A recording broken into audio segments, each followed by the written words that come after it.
Hello, we're here. Welcome to the Blade Runner round table. I have to turn that down, settle down with the saxophone. Two things. First of all, if you haven't seen any of the show yet, it's, the finale was last week, and we're going to be talking about things that definitely have some spoilers. So, if you want to head into it, reckless abandon, that's fine. But there was your warning. We're going to be talking about stuff that has happened throughout the show. If you have any questions, feel free to drop them in the chat. Make sure to let us know if it's a specific question in general for the full cast or if it's for a particular player. And our mods will do our best to grab it. We do have some from the Discord that we're already going to be working through. We're going to try to hit all the questions today, but we probably won't get to them all. We're going to try our very best. But yes, welcome everyone. Oh wait, we're doing a giveaway. Also, if you weren't here at the very beginning, we are doing a giveaway of 3 physical starter sets from Free League. They're amazing. It does have the rule book in here, but also like little envelopes that you can give to your players that have like case files and stuff like that in there. And it's very, very, and a newspaper, which was in the first film, which is very, very cool. Yep. So yeah, there's a lot of stuff in there. So go ahead and follow that link to do that. And we'll announce that at the end of the stream today. Okay. It's such an amazing rule book too. Like, the artwork is, just the way it's laid out. It's amazing. Mm-hmm. Okay. Who wants to go first? Okay, actually, I have You're in charge. I know. I'm in charge. Oh my God, full panic. Okay, maybe you should make a decision, PB. Yeah. Just immediately, I'm out of body. Yep. If when I'm GMing, no problem. I make a million decisions that as a fraction, like super fast, quick, all the time. Like, okay, great. But in my real life, when I'm not in that mode, nope, forget it. What do you want for dinner? I have no idea. I'll starve. Okay. How about we start with the big one that was asked multiple times? Cast and PB. What do you think happened to the surviving characters post-show? What do you think the epilogue is? Your headcanon. I don't care. My character fucking died. Yeah. Or did he? I mean, they just pop out a new one. Yeah, just squirt out a new character. No problem. Go to the Futurama like Repomatic and just go.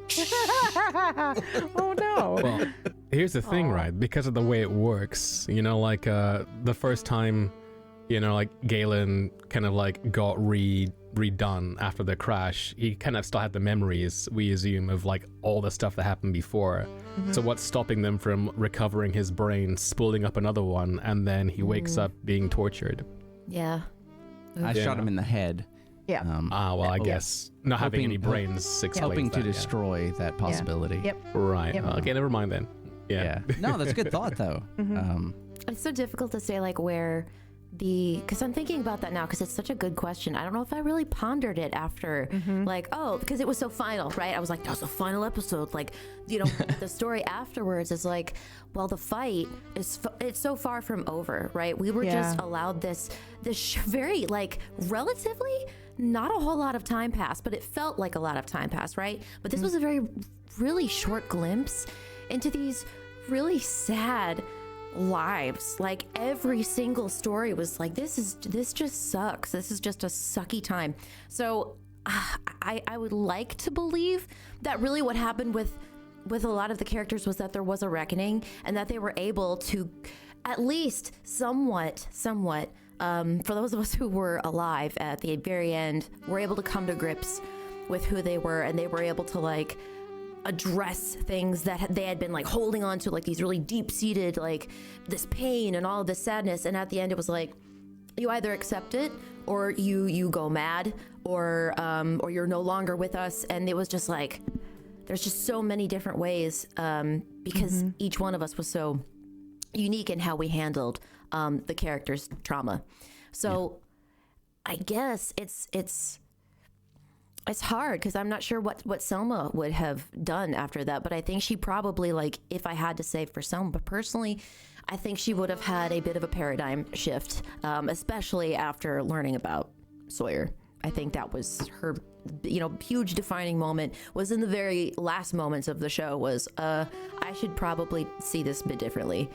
Yeah. That surprised me, by the way. Right. It did for me too, because it was, I think, much more impulsive than I had planned to play Selma, because Selma really was staying true to her guns, but she did falter at the end. She should have shot Skiff. I mean, she should have shot Skiff. When he was at her apartment, the audio's messing up. She didn't shoot him was because it was a catch-22. It's because he showed up. Because otherwise it was like, wow, you showed up knowing I was probably going to kill you. In that vein, it's like, now I can't go through with it. I've been going on for a bit though, but I think those are ultimately my thoughts right now, and I might have more to say later. Yeah. Sorry, I'm gonna refresh right now, real quick.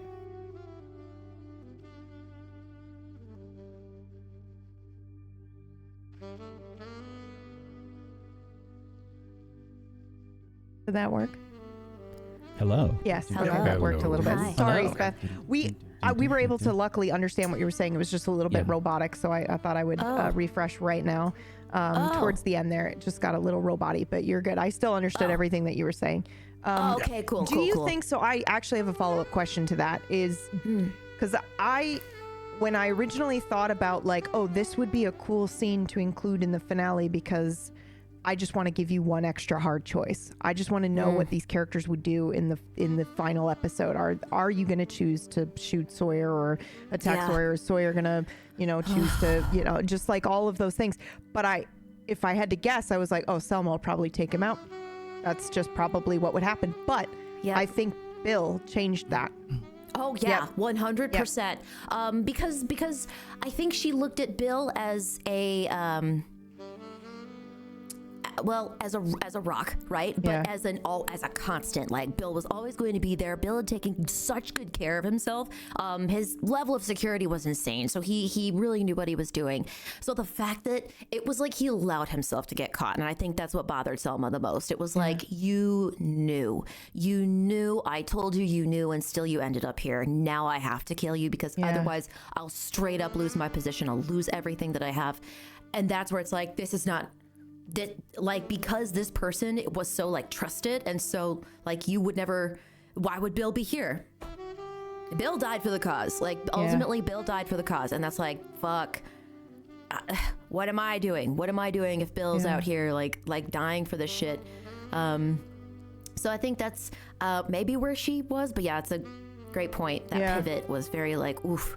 Yeah, it surprised me. There's a quick question here. You didn't think she would go after Nara PB? No, I did not. And like in my, obviously I will yes and roll with whatever is happening in role play, but I assumed that Nara would walk out of the building and then just never be seen from again. Because in my head, she's representing corpos, and in a dystopian corpo reality, corpos never lose. They always win. So I was like, okay, but like someone else will go in and take her place. And it felt like in that moment, it was the first like real human decision, arguably, that Sawyer could have made that couldn't be debated, that being human. So I thought it was really important and very cool. Yeah. Anybody else have any thoughts on where the surviving characters ended up? Yeah, but I don't want to. Oh. I actually have a question for that. So it kind of it's more important for because I want to know about Blythe really bad because I don't know. Same. But also for Skiff, and specifically talking about that scene that you guys had, and then after the fact, if there would have been a reconciliation between the two, if it's possible that Selma and Skiff would find a common ground later on. If so, I think it would have been years down the line. Yeah. I don't think it would have been anytime soon. It would have been like after all of this shit shook out, never, the world calmed, or our world calmed down a little bit, then maybe. But honestly, that was, I think, the last time they spoke for a very long time, if at all. Yeah. Mm-hmm. Yep. Yeah. Yeah. Okay. I Yeah. had similar thoughts about that. I was like, if they were to be seen again, or if they were to see each other again, I imagine it's when they're both retired and like old, and it's that whole Batman, Alfred moment where you see each other Yeah. and then you nod and then that's it, and they just don't. Yep. Yeah, for sure. Yep. But when she comes to her fucking senses and gets on the right side of history, Hey, she's pivoting there. Probably. I'm just kidding. There's no maybe. right side. Yeah. Eventually, it'll take her some time. Yeah. I will say for Bob, he wouldn't have had a life outside of the job, and he would have put so much time and effort into assisting the underground as best as he could with information and anything else that he could provide. And he would have just continued to do the job. His shots would have missed while trying to go after replicants. I mean, he would be throwing that side of the job fairly often. Probably have to wing them every now and then, but he wouldn't actively go to kill anybody. And unless he was really forced into a situation where he had to apprehend one, he wouldn't do it. He would try and... I think that for Bob, it would be... Galen's memory would be something that would spur him on. He would never let that sacrifice be in vain, no matter what. He would die first. So the longer he could work without being discovered and the more information he could funnel to protect these people, that's just what he would have done. He never would have gotten married or anything like that. No relationships, nothing. Just the job. Wow. Oh, that's so sad, but also so Blade Yeah. Runner. I love it. Oh, does anybody else have any thoughts about remaining alive characters? It's an odd one for me because like in that one shot, essentially RJ was freed, right? Like Quail like clicked his keyboard and was like, you're no longer being tracked. So he is kind of off grid in many ways. And for things I didn't like, revealing character or whatever, so I shall not reveal now. Like he's more free than, say, most replicants who were there at the last episode. So Yeah. I don't know. I feel like because he was spurred a lot by hatred and by revenge and that kind of thing. Like obviously wanting to get back at, like the corpos and stuff and at the LAPD and at, would have been something like, key on his mind. However, at the same time, it's like, I can also kind of just live this life and kind of understand what it is, because at the end of the day, and I think I brought that to light a tiny bit, like, in that soliloquy at the end, this hate that he has is also hate that was programmed into him. So should he act on it? So I think he would have disappeared for a long time after that, because like he'd done this thing and, like now he has all the time in the world, as it were, to like, understand, or at least to think. Yep. That is such a catch-22 also, where it's like, oh, I hate, but is it because it was designed to? Right. Yeah. So that's where he is. Yeah. I don't know how much time Sawyer had left in the grand scheme of things overall, but I know that where we left him off, before the credits was having just killed a human in the LAPD. Yep. Which, I think that's a very interesting... I can't actually... An important I one can't as well. puzzle. Yeah. I can't puzzle how that played out at all. So I'm really not sure. It was really brutal. Yeah. I mean, I think that like part of it was like, okay, maybe deserved, but also I don't know, and this is just me presuming, was Sawyer taking out anger? Like, was Sawyer taking out anger on Nara? Or was it like, I'm killing you because you're responsible? I think in the moment it was... the question that he killed her on was, are you going to make more like me? Are you going to make more people like me? And I think if she'd said anything in her defense, like, we won't do this cruel trick where they don't know what they are, Yeah. like they'll know... like if she'd said anything to the effect of... Matt is losing his mind. Oh. That's all right. Sorry. If she'd said anything to the effect of we're gonna do it differently, or we've learned our lesson, or what have you. I think he might have made a different decision, but he, right before they went to find Nara, he was like, okay, well, I guess you have to kill me because I don't want to be a fucking hypocrite. I'm not gonna argue for my life. Yeah. So he was gonna in that moment, Sawyer was gonna say you know what you have to do. And there was a moment earlier in the show where I recall Summer said, if it turned out I was one of these things, I'd want you to shoot me. And I think that Sawyer had internalized that, and that's what he was expecting. I was definitely not expecting, no, let's go get her. Yeah. I wasn't expecting we that can't at let all. her. We can't let her disappear into the night. Get my popcorn and be like, okay, let's see what they say to each other. And then Beth was like, no, let's go get her. And I'm like, okay, I guess I have. Yeah. I don't believe that was the real Nara. I think that was clearly a replicant of Nara, because Nara would be too smart to put herself in such a dangerous situation. But this is just stupid, fan theory. Yeah, but then it's stuff. not. Then it's not real data. Yeah. I think the interesting bit for me was the fact that I had taken the decision that Sawyer crushed a glass in his hand and had this these glass shards basically ready to go, and then the opportunity came up. I didn't plan that at all. That was just serendipity. Yeah. Yeah, it was wild. That's the best thing about improv. I loved it. Yeah. I thought it was right. It's like, oh man, because you don't. It's weird to be the player sometimes, because you really, really want to. My dog sorry, is I'm going. Oh no, I crazy feel that right now. myself. Yeah, that I'm just gonna howl. let her bark it out, and Yeah. I'll hold on to that thought. Okay. Yeah, wasn't Nara a clone? People are asking. Yes, Nara. I mean, Nara was a test tube baby of her mom. She was basically her mother with very serious flaws, because her mom wanted to remain better than her child. Right. That's part of Nara's conversation, was like, yeah, okay, well, I don't want to do that. I want my children to be better than me. You should want your next generation to have a leg up and whatnot. Okay, let's see here. Skiff continued with the resistance and tried to use his relationship with Nara to kind of be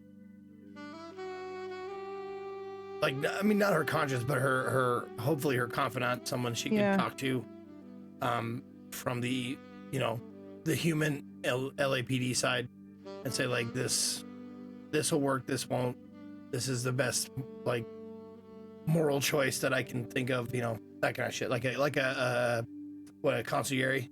Yeah. That's good. I'll actually address a couple of questions real quick since we're on the topic. Some people had asked why did Nara ask Skiff to get the data? Because Nara used to work at Tyrell and then was let go from Tyrell, right? So she no longer had access to the data or to the program. So that's why she asked Skiff to break in and get it. And also, Nara worked on the original beginning ideas of that program, but she wasn't actually there for the implementation or any of that of the program. So she had a suspicion. I knew they were working on this, because I was in the beginning stages of working on it with them before I got let go, and I have suspicions that they did do this and they implemented it, and that there's somebody in the LAPD. So she didn't know for sure who was, or if they had actually completed the program, or if it was going to work or whatever. But we know outside of the show that Wallace ends up buying all and having all of Tyrell's assets and information and data, and that they end up going on to make replicants. So I went, okay, well, she's working for Wallace now, so we know that at some point, all the data gets taken. So that's kind of why I did that, because it would make sense that they would need people that previously worked at Tyrell before it went bankrupt. But just answering that question and confusion. What was your thoughts, Beth? I was just gonna say that, as a player, you really want to make the right choice for your character, and not just for the moment of oh, this is just good RP, or this is a good show. And so I think the last episode was really where it was like, okay, what happens? What happens if someone with those kinds of morals, and that I guess brick sense of no, these are mine and I'm not changing for anybody. What does that look like when they have a total paradigm shift?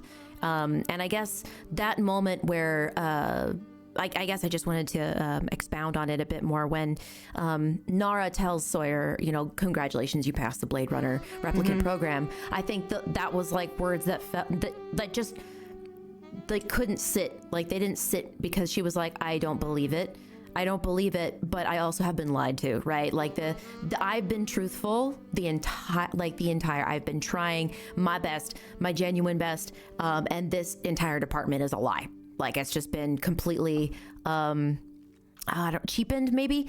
So I think that was for her. It was like, okay, boop, pivot, like hard pivot. We need answers and we're going to get them now. Mm-hmm. Yeah. But yeah, that was just sitting around on the noggin, just because it was like Nara too, you know, someone that Selma really hadn't interacted with a ton before, but like through the grapevine, kind of, okay, I know this person is, and she's up to some shit. I also thought there was a tiny bit of you took Skiff from me, and I want to see some of justice, just a small smidge. Yeah. Oh, for sure. I think there could have been some of that in there too, because she's still feeling like, well, I lost Skiff. You know, we didn't shoot each other, but we're definitely not, not squad mates, as it were. So yeah, lots of like stuff that squeezes out the side. I just want to say, like, that for the very last scene, I said for Natalie, and then I wanted to tag it with like, and a little bit for Selma. And a little tiny bit for Selma. For poisoning her. Even more than she already was. Yeah. I'm glad we didn't shoot each other, you know, because really it was like okay, what is she gonna do? No, I'm just glad. Okay, like, you know, because really it was a fuck. Do we have to make this hard decision? Do we have to come to grips? And I think PB, you were prepared for that. You were like, okay, I've got to like get this ready in case they fucking kill each other. Yep. So my main concern after you did the party split was, how do I allow there to be conflict and tension and PvP without putting you in front of each other necessarily, because then somebody's out for the final 5 episodes. So I was like, let's, you know, those moments where it was like you guys were rolling to get clues to see if you could find them, that allowed for that PvP tension to be happening. But, you know, also let's try not to. And for the finale, I was like, that's definitely going to be a possibility. I was not prepared for Meyer and Zeke to sit out of the fight. That shocked the shit out of me. I thought someone was going to die there. I also think if either of them had been in that fight, Selma would have died. Selma had 1 hit point left, y'all. It was so terrifying. Yeah. She was very almost dead. Yeah. And I was prepared for that also, because it's like, you know what, this still is a finale. So, you know, if we die, you die. But that, can I just say also that we were presented with that being a path for every player at the very beginning. PB was like, okay, you could die. Just letting you know that there's a lot of choices you could make where you could end up dead. Your character could die, and you'd have to do another thing, and we'd have to, you know, figure something out. But there was this threat of dying, and I think that's very hard to do correctly and safely and comfortably on RP, because you don't want to die. Oh my god, I didn't want anybody to fucking die on the show. I was just like, no, why? Again with the death. It's just Game of Thrones, but fucking Blade Runner. And that's hard to deal with sometimes emotionally, where you're like, I don't know what's coming, but I know that everyone here is giving their fucking best not to die right now. They're giving their best to survive for the sake of RP, because they're taking it very seriously. I'm going off on another tangent, but I still feel like PB, you handled that like fucking royalty, where it was just like, thank you for allowing us to take the improv route, but also I don't know, kind of keep us safe in some regards. I think you definitely helped like get us away from some bad choices, because I think Selma could have made some terrible choices. And I just mean that in RP, because I think everyone wanted to see everybody survive. Or at least ultimately. like you get invested in these characters. You want to see So what invested. happens to them. Yeah. God, I mean, I still like the scream from Galen. It echoes in my head like rent free. I got chills from that shit. May and I? It was May I? Yes. If you don't mind. Please stop me, bro. I've just been going channel, on.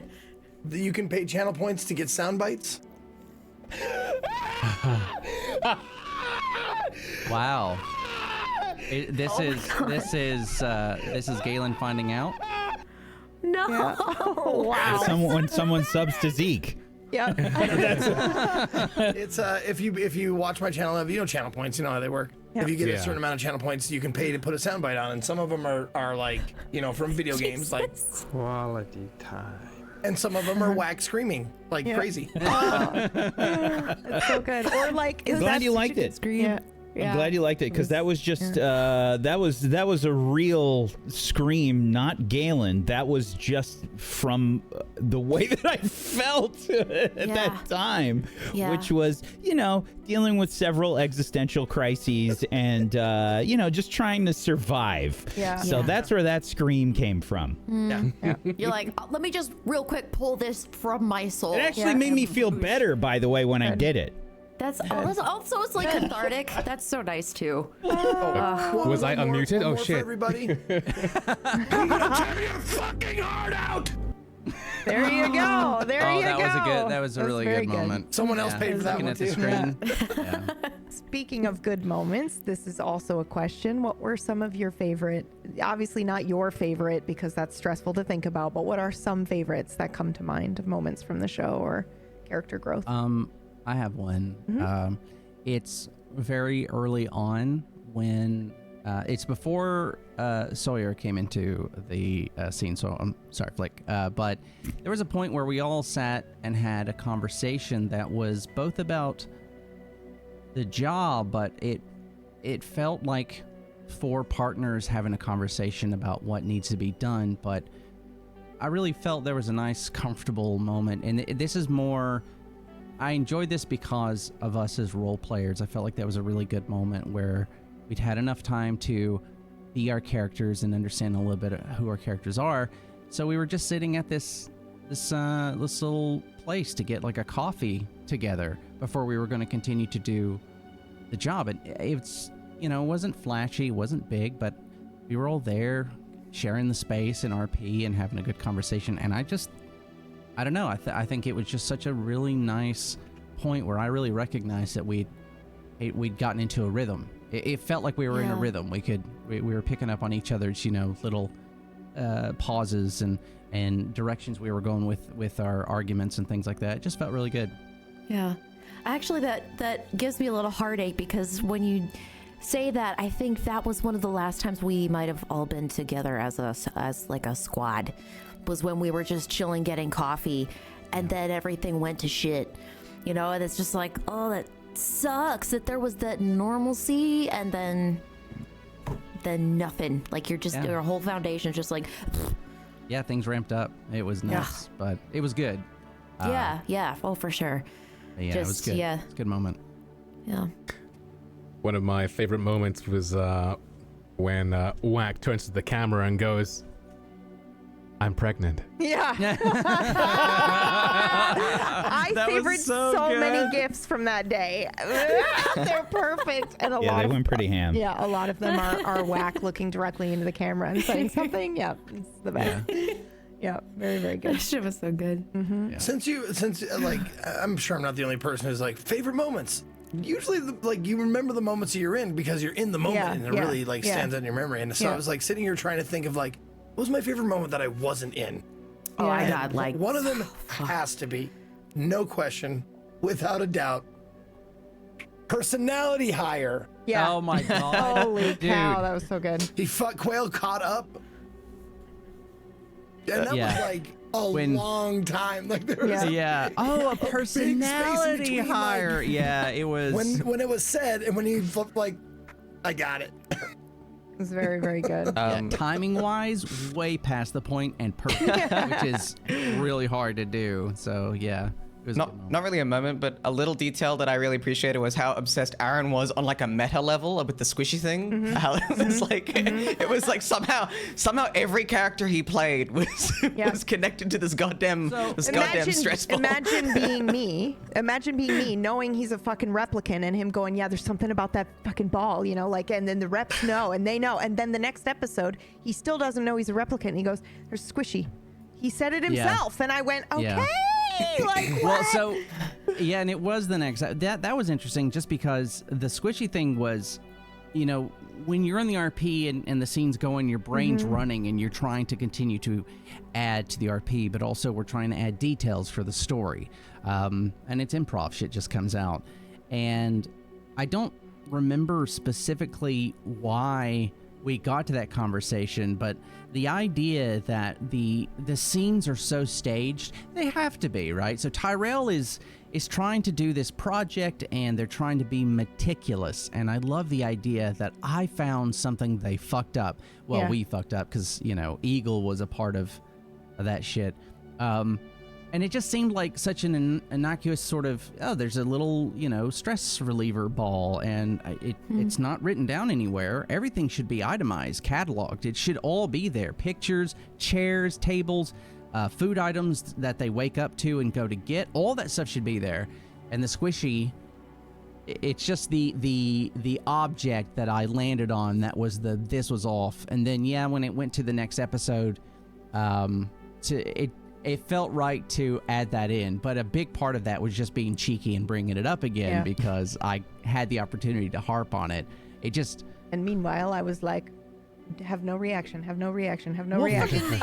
You know, you know, I'd done that, and then, you know, Myers RJ comes in and he goes, you know, it's not pink, it's gray. And it was so good. It was so solidified at that moment. Like, oh my God, that character Eagle was right on some degree. On some degree, he was right about the fact that it shouldn't have been there. So can it I was just add to that thought? I'm so sorry, but this is a great example of all the little things you guys did in this show in an improvised way that I think sometimes writers in a scripted situation of like Hollywood would fail to include.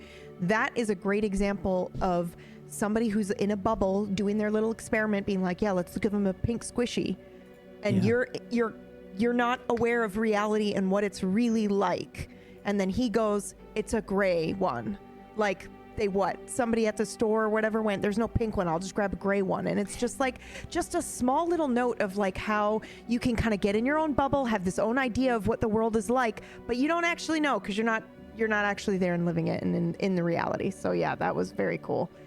Yeah, and the failing of humans to try and do something perfectly, which you can never do. Yeah.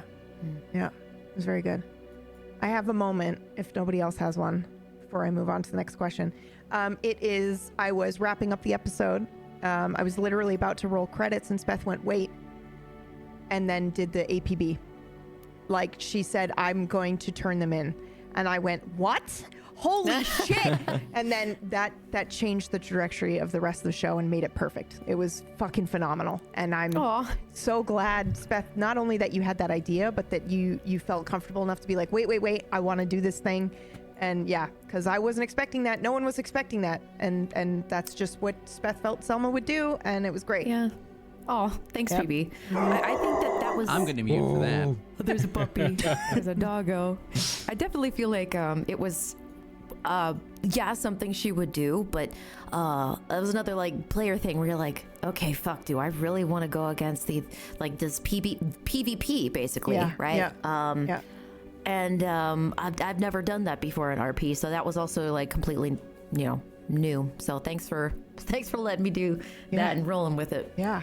And everybody rolled with it, man. Like, I don't think we've done and I could just be wrong in forgetting. We've had PvP moments, but we haven't done a show where basically half of the show is the team party split against each other. Wow, and you guys just destroyed it. I'll never forget that. I'll never forget this show and what you guys did. Never in the end or towards the end of a show, but I think many have started with like two teams becoming one, but never breaking apart. Yeah. Which has been cool to see.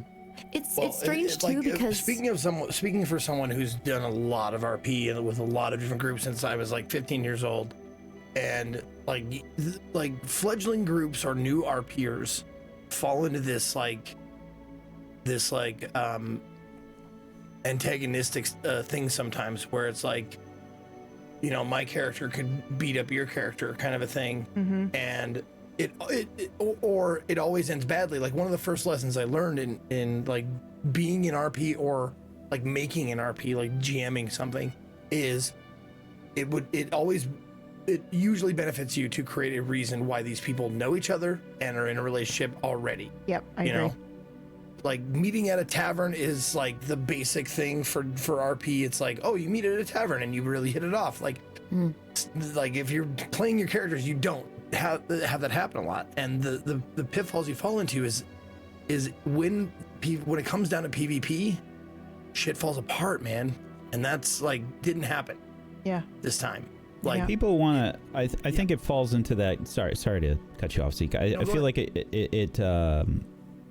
it falls under that hero of the story, the main character kind of mentality. You know, you get that like, well, I play video games a lot, and I'm the main character in every video game that I play. I'm the main character of my life. And then it's like, when you have a show and you see everybody's camera, when you sit down at a table, when you see the other people at the table, that should be your first big hint that you're not the main character, you know? Like, there's other cameras on the screen. There's other people at the table. That's one of the first lessons, one of the first things I say to anybody who's ever, you know, come to me about RP or anything like that. It's relish the opportunity to make others look good. Yeah. Yes. Yep. Playing a support character is fun. Yes. It really so is. Fun. So fun. And Yes. it's fun to fail. It is fun to not win, because creatively, it's something that allows you to really explore something that most video games don't really let you do, other than a game over screen. Yeah. Yeah. Knowing Because that, I'm winning in life all the time, right? So I gotta, you know, try and fail on the table so I know what it feels like, you know? But, you know, I think, you know, for this cast, everyone here definitely was very aware. God, for real. Yeah, and I appreciate it. We were all very making sure and checking up on each other, because it is hard, especially for Selma and Sawyer, to turn heel, essentially. Yeah.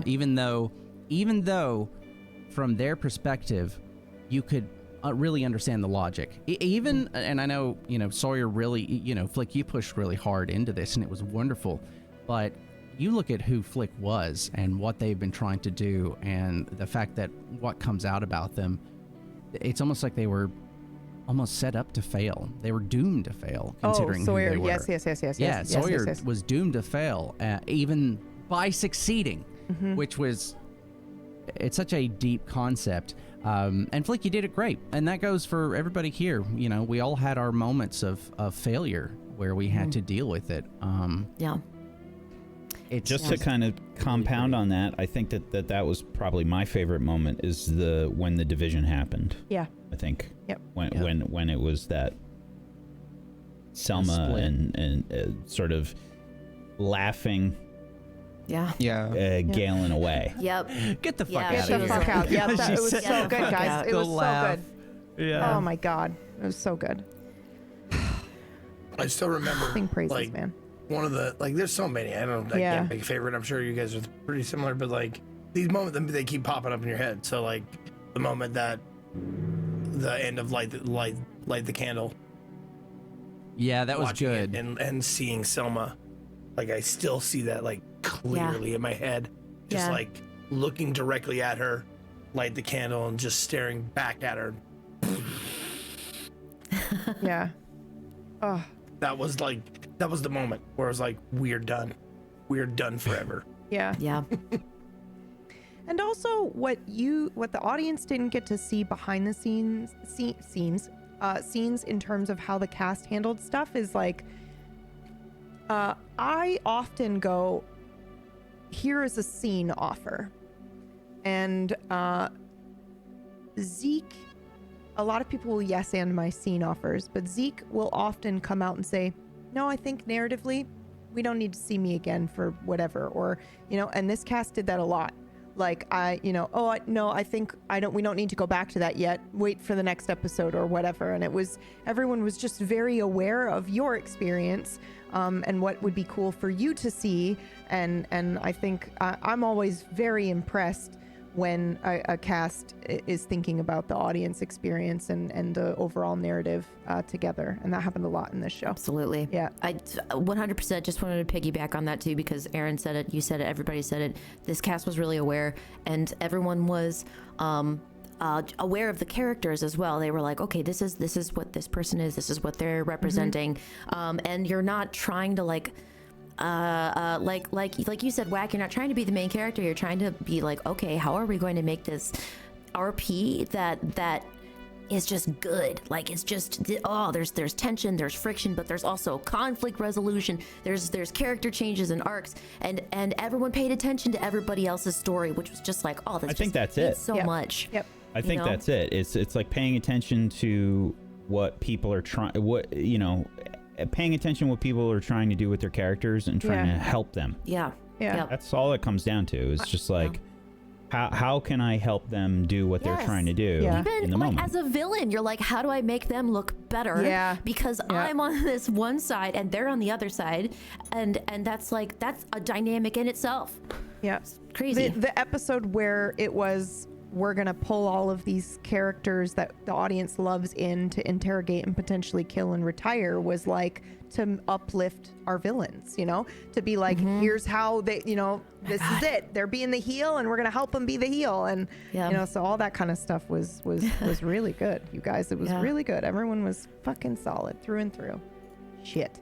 I think we all got chills too the first time that Whack looked at the camera as Galen. Yeah. That and Yeah, 'cause that they was always like, looked off. yeah, he was always off to the A side, glance and then was all he you'd said, get. "Yeah, that was good."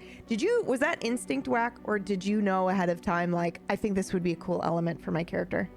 I mean, I always had the plan of like when I set up my camera, like, after it happened actually when you showed the art for Galen, and I was like, oh yeah, he's laid back. I was like, that's good, and then. So that I kind of made that decision where I was going to put just so you are aware of the logistics behind this is I have 3 monitors, right? And I get to decide where the cameras are, and I try to look at the cameras when we're role playing. Yeah. So I was like, okay, if I look over here, if I put the cameras over here, it's going to be like I'm kind of looking off screen. Yeah. And I'm the only one that's doing that. And I felt like that was kind of the way that Galen saw things, was just like kind of observing. It was very, very good. That's another thing. Sorry, go ahead. When somebody had a conversation with me or whatever, that I felt like, okay, you're actually bringing Galen into this, and he doesn't feel like he's observing, that's when I'll look at the camera. Yeah, it was fucking insane. But that's another thing that everybody in this cast did for this show. The eye contact, and I'm using quotes. Those in the audience have no idea. We're not able to, like, when they're making eye contact with the camera, they're looking at a camera. They're not looking at the other player, bro. And everybody just did it and was listening on audio cues and having facial reactions to what they were hearing. And it was just like, I would rewatch scenes and be like, Zeke got me a couple times where I was like, here come the tears, just because the emotion on the face and the eye contact was nuts. You don't get that intense. in film, right? You don't get that in cinema because they're looking at each other and don't look at the camera. Yeah, exactly. Yeah. But I wanted to point out something about eye contact with Whack, about Whack's character, and it always struck me as truthful and real, and a little bit because of his connections to like the connections stat.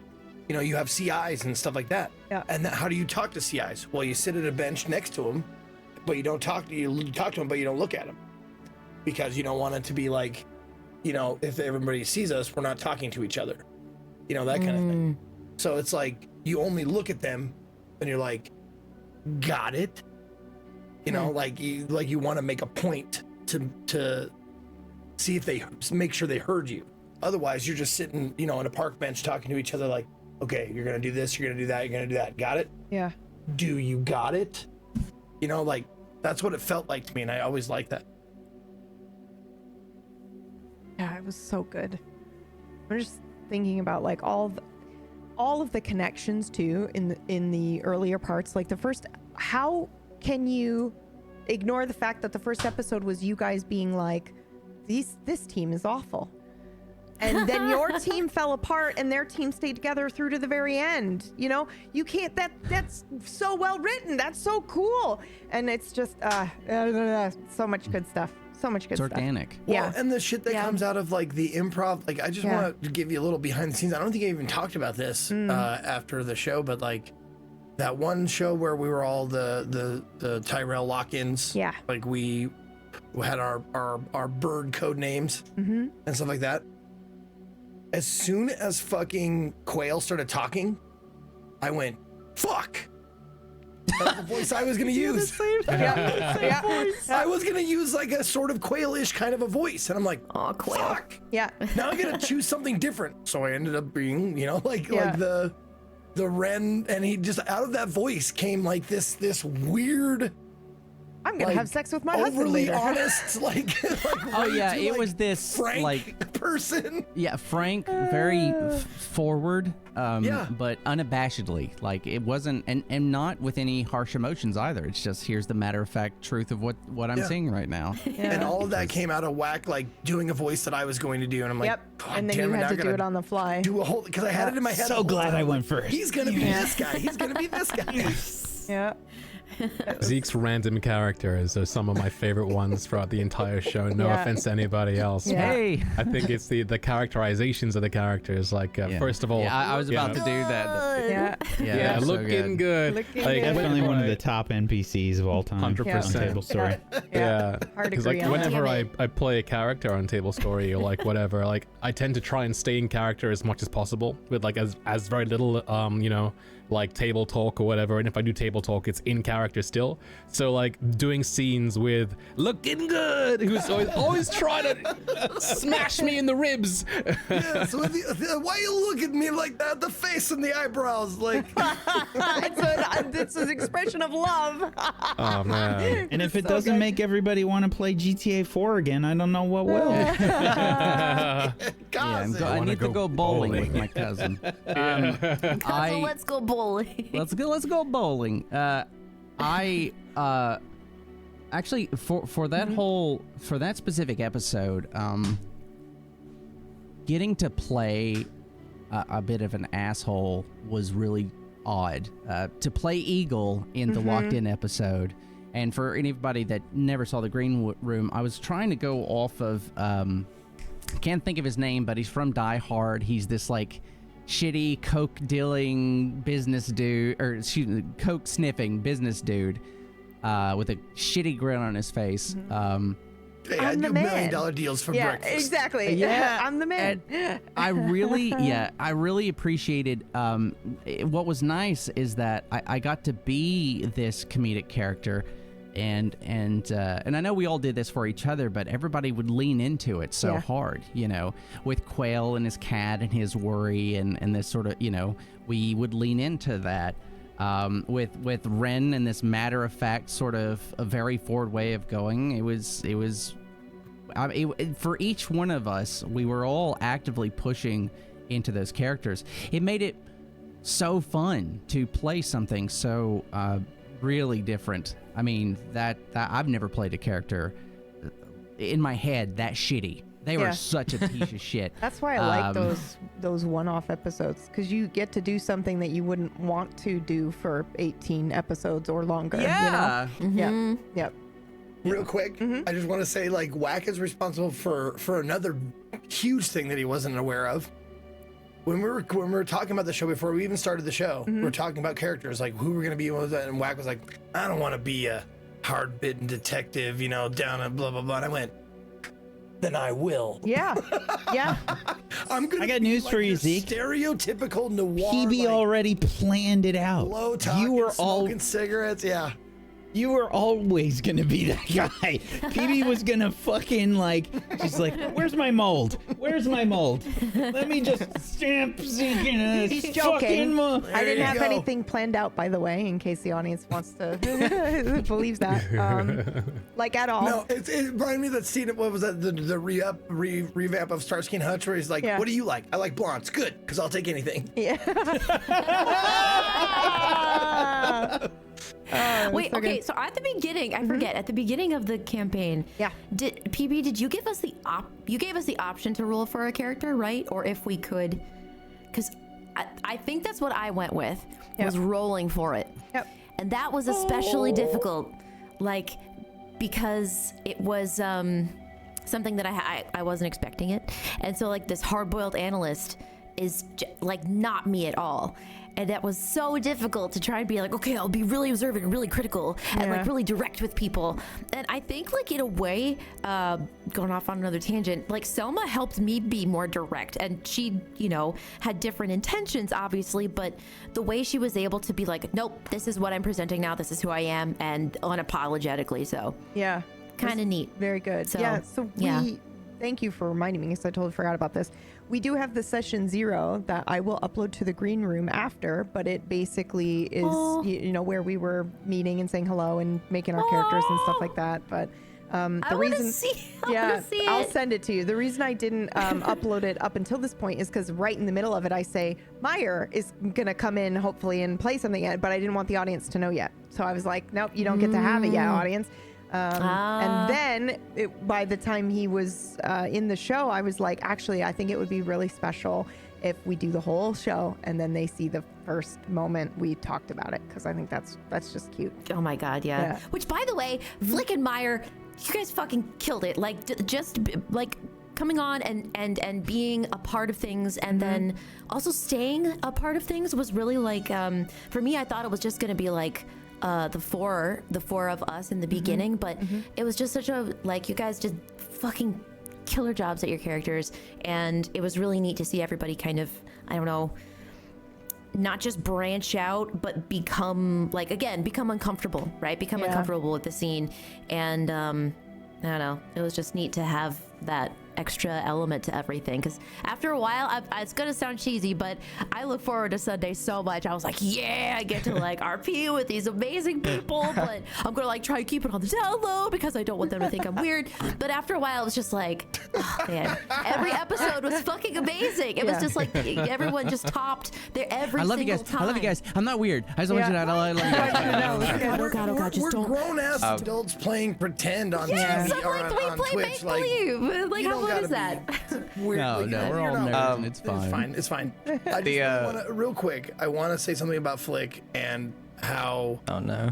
No. How I I was not muted. I'm sorry. Oh no. Sorry. Please continue. Maybe I won't say it now. No, please go ahead. I felt like there was a little bond between me and you, being theater kids. We did a lot of theater together, and we had that acting schmacting kind of background, Schmacting. Acting schmacting to fall back on, classical acting, meaning stage theater and shit like that. And it was really cool to find someone who not only is familiar with terms and improv and all that kind of shit, but who had a similar jump into this kind of shit and where our love for it comes from. Yeah. Yeah, you guys I mean, both had a trust ball. Sorry, go ahead. I also had a very interesting experience with developing the character, because the sort of premise of what role I was meant to occupy was sort of given to me. It was you're gonna be a Blade Runner who probably goes missing. So the entire idea was I was doing this solo noir adventure, and I was recording audio logs, which I don't think have ever been heard. Nope. I'll so release I recorded them now, but I had I have to be honest with you, Flick. Now I had no intention of ever doing Yeah, that. I said you tricked me. Like I said, it was a trick. I did. I'm sorry. I will release them now, but they served a purpose. I did use the information from the logs, but I was like, this is going to be interesting and a good way to root you into that character real quick. But I took the approach with the character in a very serving the story way, and being very. I was like, what's the most interesting and least trustworthy person these people can deal with was what I was going with. I said, I'm gonna make a character whose motivations are inscrutable and could backstab you at any time, and it feels kind of like he's gonna backstab you at any time. And that was an exceedingly fun challenge. I remember the exact moment where I think I was making narrative excuses for maybe I won't be, because I was only expecting to pop in every now and then, right? Like I'll come on for an episode, then I'll be gone for an episode or a couple of episodes, and then you'll pull me back. And I was trying to make excuses that people was like, "Oh no, you're just here now. Like you just have to play in the space and exist with us now." Yeah. I mean, to be clear, I didn't force them to come and play with us. I said, if you would like to be here, you can be here permanently. But yes, it was. I was not expecting that. So originally, the concept for Sawyer, it was going to be the same Tyson, Renzo. They were going to be the same character. Yep. And then, but then you came in and you brought Sawyer to life in a way that I was like, nope, I am doing something completely different now. Forget it. Which is actually a question. Somebody was asking, like, what happened with Renzo, and what was the point of him in the beginning? But I mean, I feel like he did serve his purpose when he died and whatnot. But yes, originally he was going to come back and be a bigger threat. Do you mind, Flick, if I just play the first minute of this thing that you sent me ages ago? I don't remember what it is. It is. So I sent you a bunch of information, and then I said, go ahead and I set the scene for you. And I was like, this is what you've just discovered. And you sent me an audio log that potentially they would find. And the moment I heard it, I went, well, this cannot be a side character. Yeah, sure. Okay. You could play it. I might get weirded out hearing my own voice back at me. Okay. But is that okay? Go for it. Got it. If I can even do it. Is it going to do it? Is it loud? Hold on, I have to. Don't hear anything. Yeah, it's muted because I'm on a different profile here, so I don't accidentally. I got it. This should work.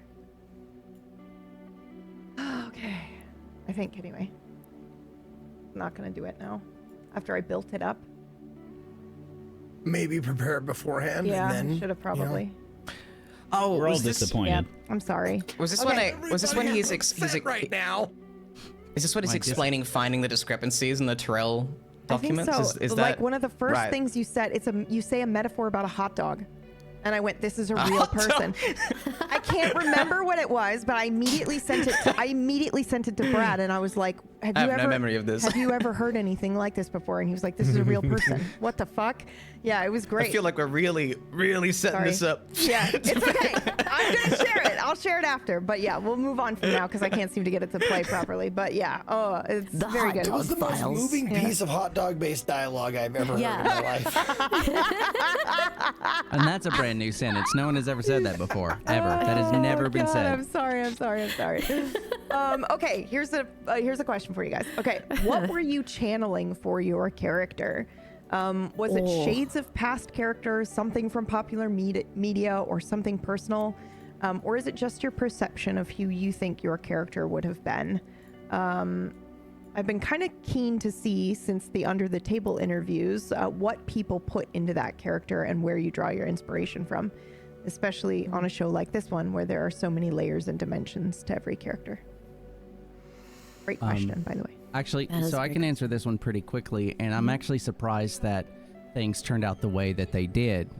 So I was actually trying to channel a bit of K from Blade Runner 2049, mostly because he has such a...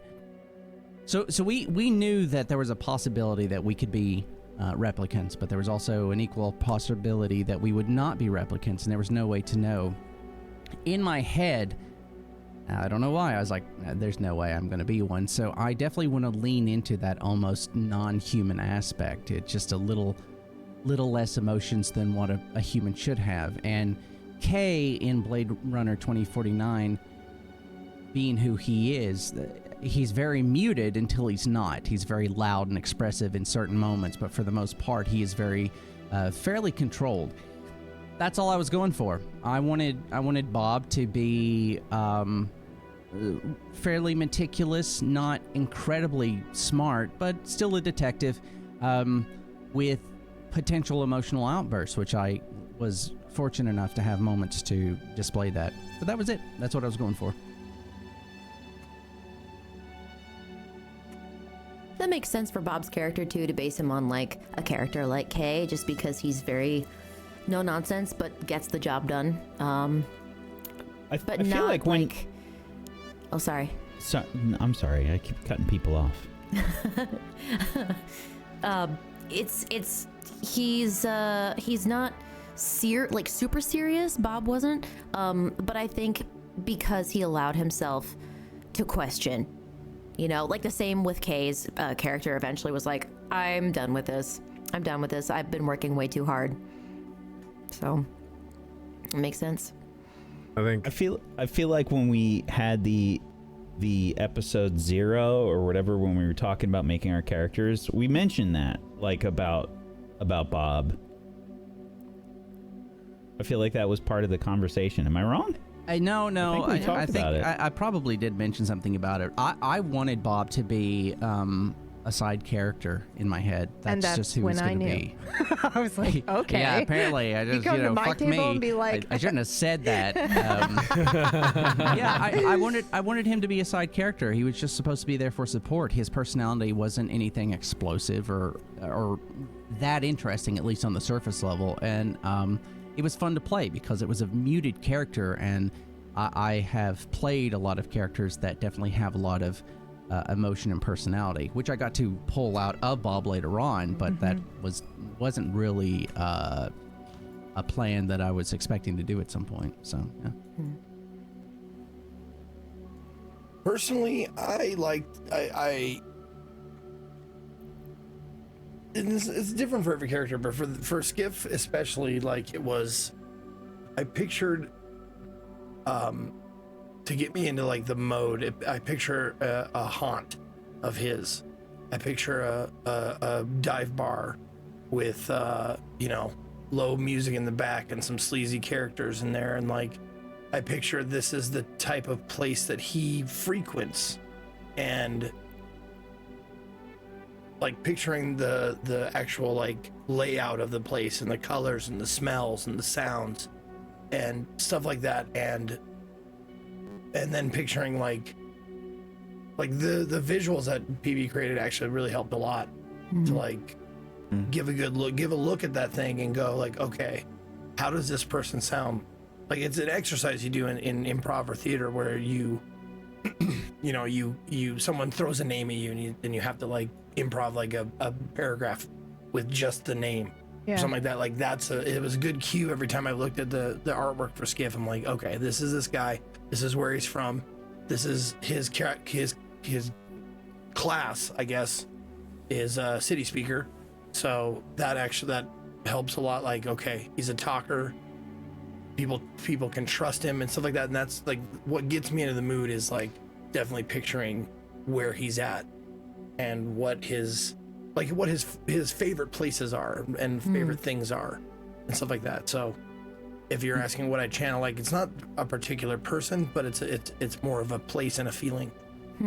Like the experiences you're drawing on. Like, I think that's kind of what I went for with Selma as well. Like drawing from like, okay, what you think they would have experienced, right, as their character, as their life, what would have contributed to the person that they are now. Like, what was that point where they're like, yeah, I guess I'm gonna hunt replicants, like that's what I want to do. And Selma, kind of based her off of a person that had a lot of PTSD and that had shoved it way the hell down and wasn't about to start working on it because she was so convinced I'm in the right. I know what I'm doing is right. And she for so long had been unquestioned, unchallenged with her idea of morality because it's accepted in that universe, right? There's nothing wrong there. So now that it's like suddenly, so it's quite sudden for her because it you know, when they announced the law, like, okay, now we're retiring absolutely everyone. You know, she doesn't hunt for sport. She does it because she feels it's necessary. And so I tried to envision someone that did something because they were like, I believe it's right. It's necessary. It might sound kind of strange, but I really thought of someone that was like a hardcore evangelist, someone that was like, I am driven by the power, the compulsion. I know that this is something that is true to me because it's true to the universe and because it's the way of things. And the other part of that is that it's really difficult to play that character because she had good intentions. She was not coming at it from a place of like, oh yeah, gonna fuck everybody up today, gonna shoot some motherfuckers. It's like, you know, she really had this idea of like, well, no, but it's right, but I'm right. Yeah. I know I'm right. Aren't I right? Just so much like vacillating at the end. And so initially I really liked the directness of Holly Hunter and how she kind of has a little bit of that southern twang where she's very direct, she's very quick.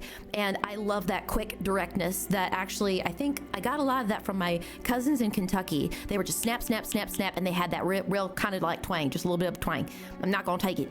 And I love that. So I'm like, that's the character. That's who I'm channeling. This person thinks that she's right, but she's also so calculating and has been doing this a long ass time. I have an aunt actually who was a detective for 25 years. So I also channeled a little bit of her where it was like, there's no nonsense here. You can't bullshit me. Like that sort of person. So aunt's not an evangelist, but very much like, you know, that same kind of person that's like driven by a whatever, like a holy, whatever you want to call it. Yeah. Well, a high calling. Yeah, a high calling, something that was like, I've seen the old ways. I know what happened before. I grew up on a farm. I mean, she has an accent for a reason. She's not even from Los Angeles, right? Like there's a backstory to Selma that's like, has nothing to do with like this current state of Blade Runner. So, yeah, that's that, I suppose. And I guess to really finish that, she was so sure of who she was. And this, I think, there would have been no better point to show that she can change in this show. I would have never gotten another opportunity. If Selma had stayed the same person, I'm not sure it would have worked. I'm not sure it would have worked for this universe because the story is so good at opening up the complexities of humans and replicants. I love the idea of Skiff having a guiding star in Selma in like right and wrong, and then having one thing that they are diametrically opposed on. Like that's it. Split them apart. Like because he would use Selma. I would imagine he'd use Selma like, what do you think? Do you let him go? Do we take him in? Blah blah blah. And Selma would always have the right answer until she didn't. Yep. For him. Yeah. I feel like that's one of those things that was kind of missing from both movies. We didn't really have that sense of betrayal really happen in the movies, did we? I'm trying to think, like, were there any really big betrayals that happened? Not in the first one as much. I mean, in the first one... The second one, you could kind of argue...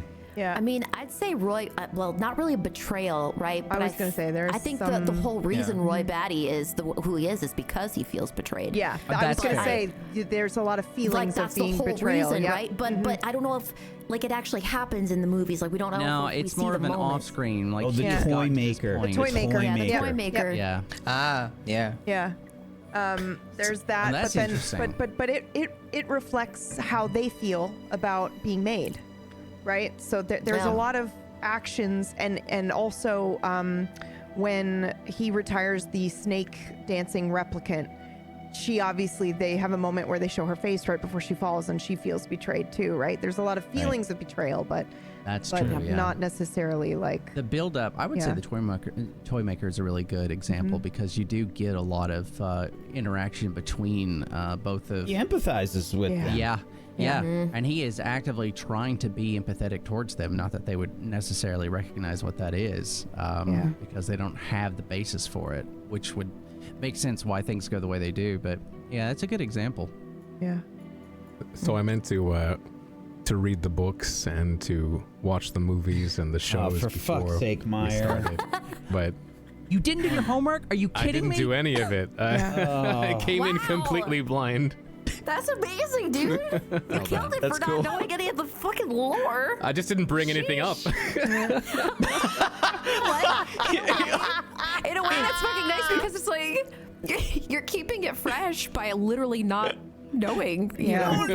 So- I work for Try to Wayland Yutani. justify his bullshit, okay?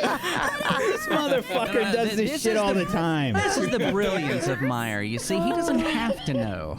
He just has to react. Right, Meyer Meyer? is the ultimate troll, okay? You don't know him, all right? Yeah, he's a pretty big troll. Isn't he? So And we love him. For Sawyer, I built Sawyer off of energy to start with because, again, I was expecting to be more of an ancillary character. So the exact archetype of character I was going for was when you're playing a horror game and you meet a character that you know is dying in like the next 20 minutes, but they're like, hey, oh my god, okay, listen, if we just go around this corner, I can reroute the power, you can open the door, and we can both get out of here together. I will be behind this bulletproof glass just out of reach the whole time, but we will Yeah, it was so good. It was so good. We will shortly reunite, and everything will be okay. That was the energy I came in with. And someone compared him to Snowden, like a whistleblower at some stage, which I thought was also a fun comparison. But as the show went on, I actually found a different focus character, especially by the time of Natalie's death, which was that I was playing Sawyer as if he was the prototype of Love from Blade Runner 2049. That replicant that is like Kay's nemesis for the back half of the film. I was like, I'm gonna lean him into feeling like this character, and that's what I used as the basis there for that character. And then for Blythe, I just based them off of Pris and from the first film, and Trixie from Blade Runner Blackout. I was looking for a sort of mesh of those two. Blythe was. I knew Sawyer was a replicant right away. Can I ask you a question? How did you know that? Just because you know me and my I storytelling? just had a or feeling. What? I just had a feeling. That's why I did the replicant check immediately. Yeah. We went to Sawyer's house. Yeah. And I knew because of your poker face slipped. No, because I didn't know at that time. That's why I asked. Because I didn't know if Sawyer was going to be a replicant yet. Really? Yep. I Yep. saw Yeah. because Yep. when I asked, you went. You did a. Because You sucked that in was some probably air, and I was because like, I "Oh, don't he's have a an answer. replicant." No, I probably was Fuck, I like, misread you. Yeah, I God might have damn to it. make that Hey, call you're right still now. right. Yeah. No, this So is like guessing upset. on a Yeah. test. You're still right. Yeah, you get the I- points. I- You take it. Yeah, and but in I fact, can't show my work. Come on. In fact, What's my problem in math class? Like, I got the answer. What do you want from me? in the beginning, Inception, Sawyer wasn't going to be one. Like when I, that was what we had talked about, doing some voice logs to help you guys along and whatnot, and because by the time you were actually coming into place where it was no longer Renzo, it's no longer the same character. So I was like, okay, we'll do something else, and they won't be a replicant, and blah blah blah. And the more I talked to Flick, and the more I heard about the character, and it wasn't really until about halfway through the show that I went, it's time to make a decision now, because Sawyer was one of those characters where I went, it could go either way, and I'm fine either way as long as I set up evidence that is either way. That's fine, but there always comes a moment where you have to make a decision, because then otherwise the story gets broken and it doesn't make sense anymore. Yeah. So there came a moment where I think you said you did poetry in the beginning, but then I said Yep. everything I've set up for this character is that is I'm playing him functionally as if he's a replicant from day dot, basically. Yep. There was a very brief moment where we talked about poetry in the first time when they were all physically in the same space, and then you gave me a piece of information as a storyteller that was like, yeah, you know that poetry is a good grounding mechanism for memory implantation in replicants, and I was like, well, that's funny because one of Sawyer's self-soothing things is hand printing poetry, like his favorite poetry over and over and over again. I think that might have been it, where I went, okay, then I guess you're replicant now. There was an observation check at the time, which was like and Sawyer placed a folder covering a stack of papers, and no one pressed on it. So he covered something up, and that was like the poetry lines that he'd been working on. Yep. I think when it came down to RJ and creating that character, I think on the day of that episode where RJ showed up, I woke up to a 10-minute long voice note from PB telling me I was gonna be on and who RJ was.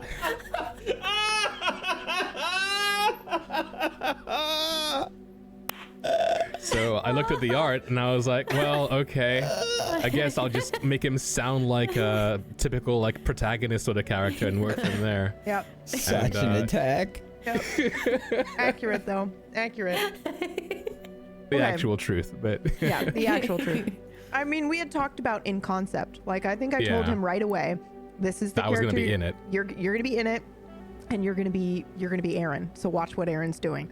And no, you told me I was going to be Speth, and it was on the day that you told me. That I switched? Yep. Shit. Whoa. Yeah.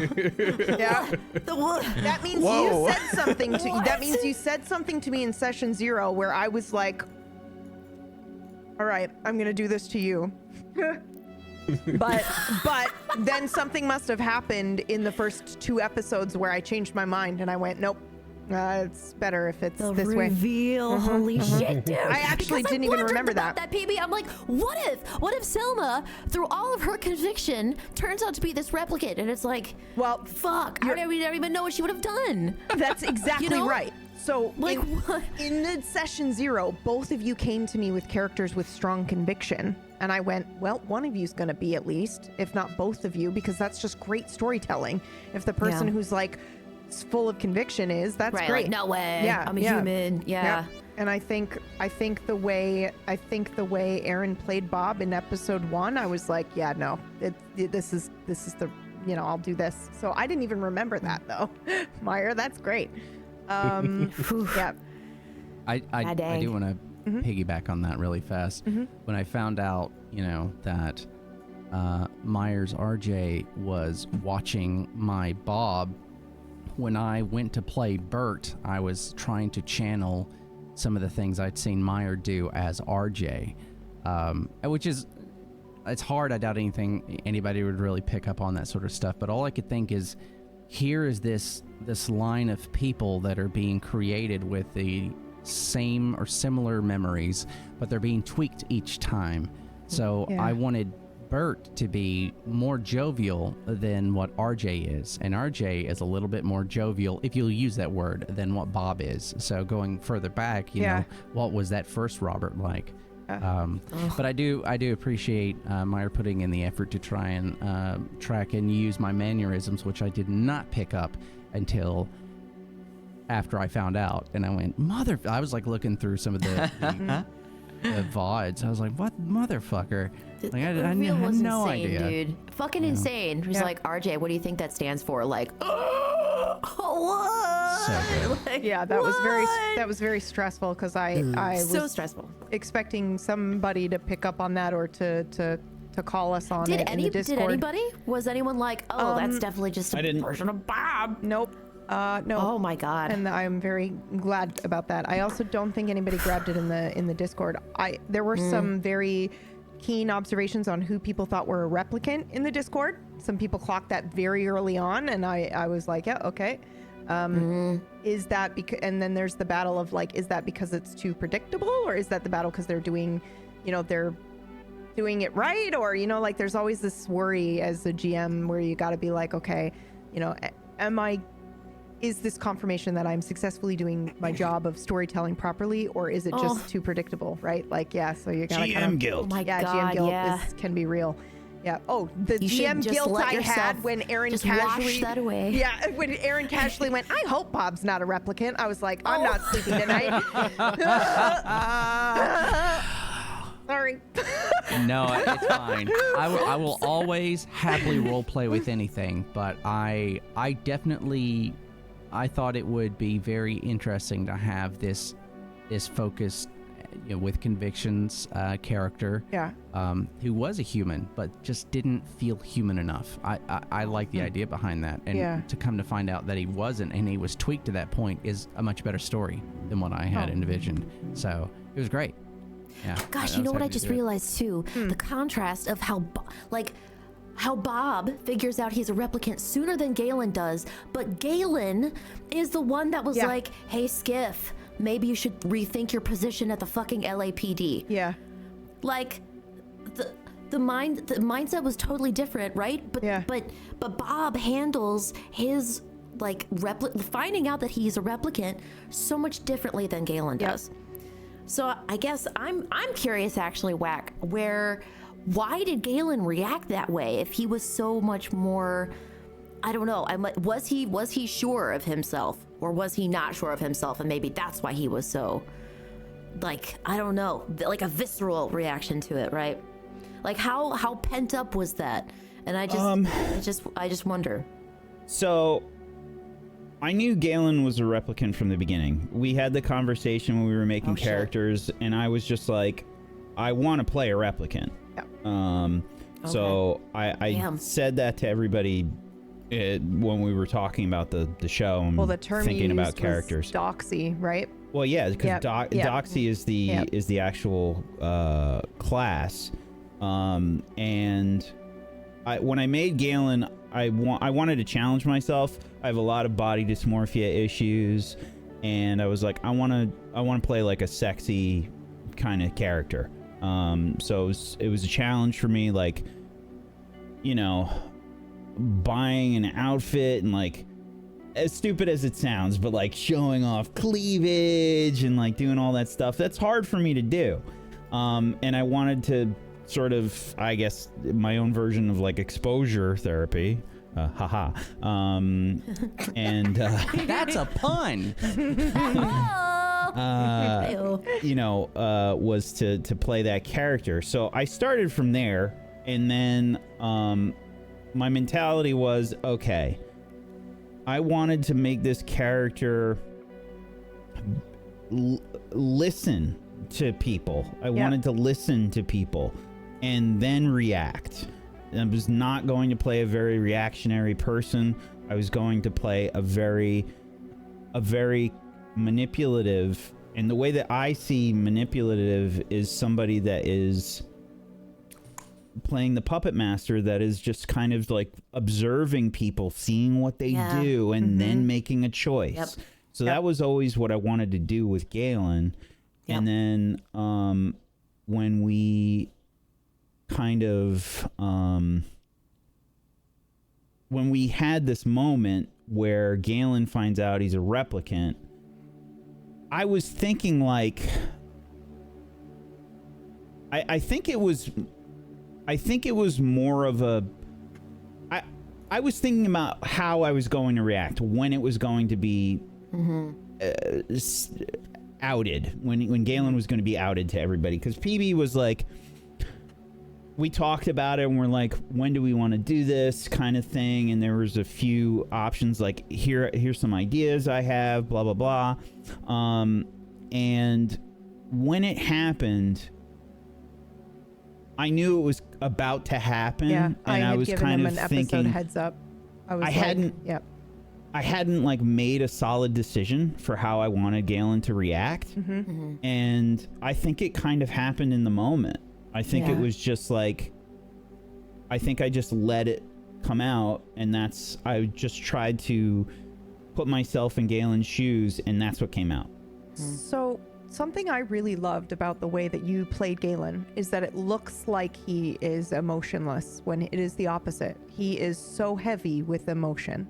And that is just who he is. Like, he's got all this pain, he's got all these bad memories, he's just got all this stuff that he's carrying around with him every day, and that makes him the way that he is. And so in my headcanon, and this is just my headcanon, Galen would have been an earlier model than Bob, because he's got more emotion than Bob did, and that's why Bob reacted to the news of him being a replicant a little bit different. But Galen was very full of emotion. So yeah, he was probably the last one they were gonna make. I think that's probably a decent way to look at it. Like, I think it was all like, maybe it was the contrast, of like sitting back, observing everybody having all these emotions and not letting them out, not letting anybody see any of his pain, and it all came out at once. Maybe that's where my subconscious was going with it. Also, but the truth is, I just kind of let whatever happened in the moment happen, and that's what came out. Well, I also can imagine like internalizing all of your coworkers' reactions, and then just knowing in that moment they're gonna feel that way about you, and how heartbreaking that is. Like, I picked up from that moment, here's someone that not only has had a hard, in their head with their memories, a hard life with all these terrible emotions, but they're all lies. So I've just been living with fake pain that someone forced me to feel. That fucking anger. And that horror of reality crashing down on you. That scream really caught it. Okay, there was a question in here about what was real and what was not real, and I just want to grab that real quick because it's what we're talking about right now.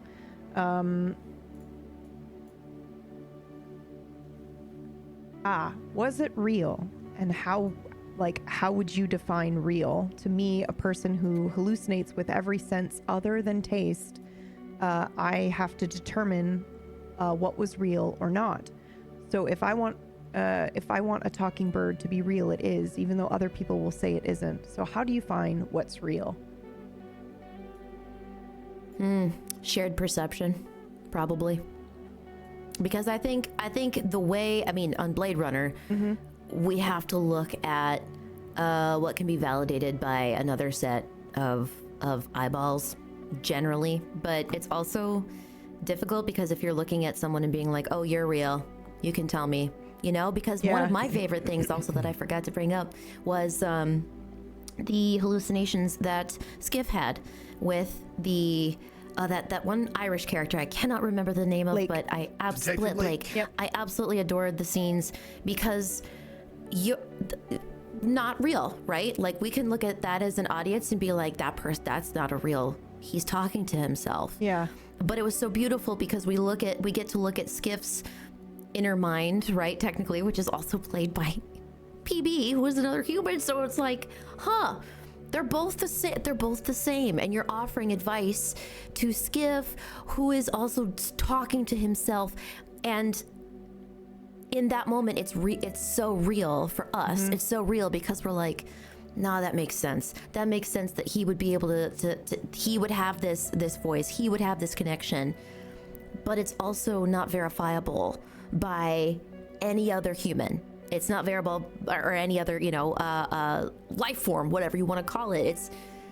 It's just him. So like, it's hard. Jump on. I just wanted to use the term confirmation bias. That's it. I didn't want to go into it too much, but the fact that your reality is based on being able to, like you were saying, sort of confirm what is being real, and the dangers of being in what we know as echo chambers, where people are telling you what reality is and you're going along with it without any sort of outside information coming in. Your reality becomes that.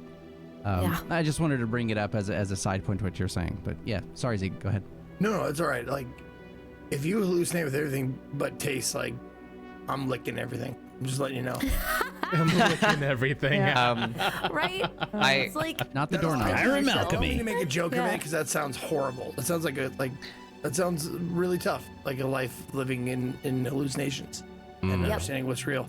And the answer is, I think that's how do you define what's real? I don't fucking know. Lick it. Yeah. I do Lick not it. fucking know.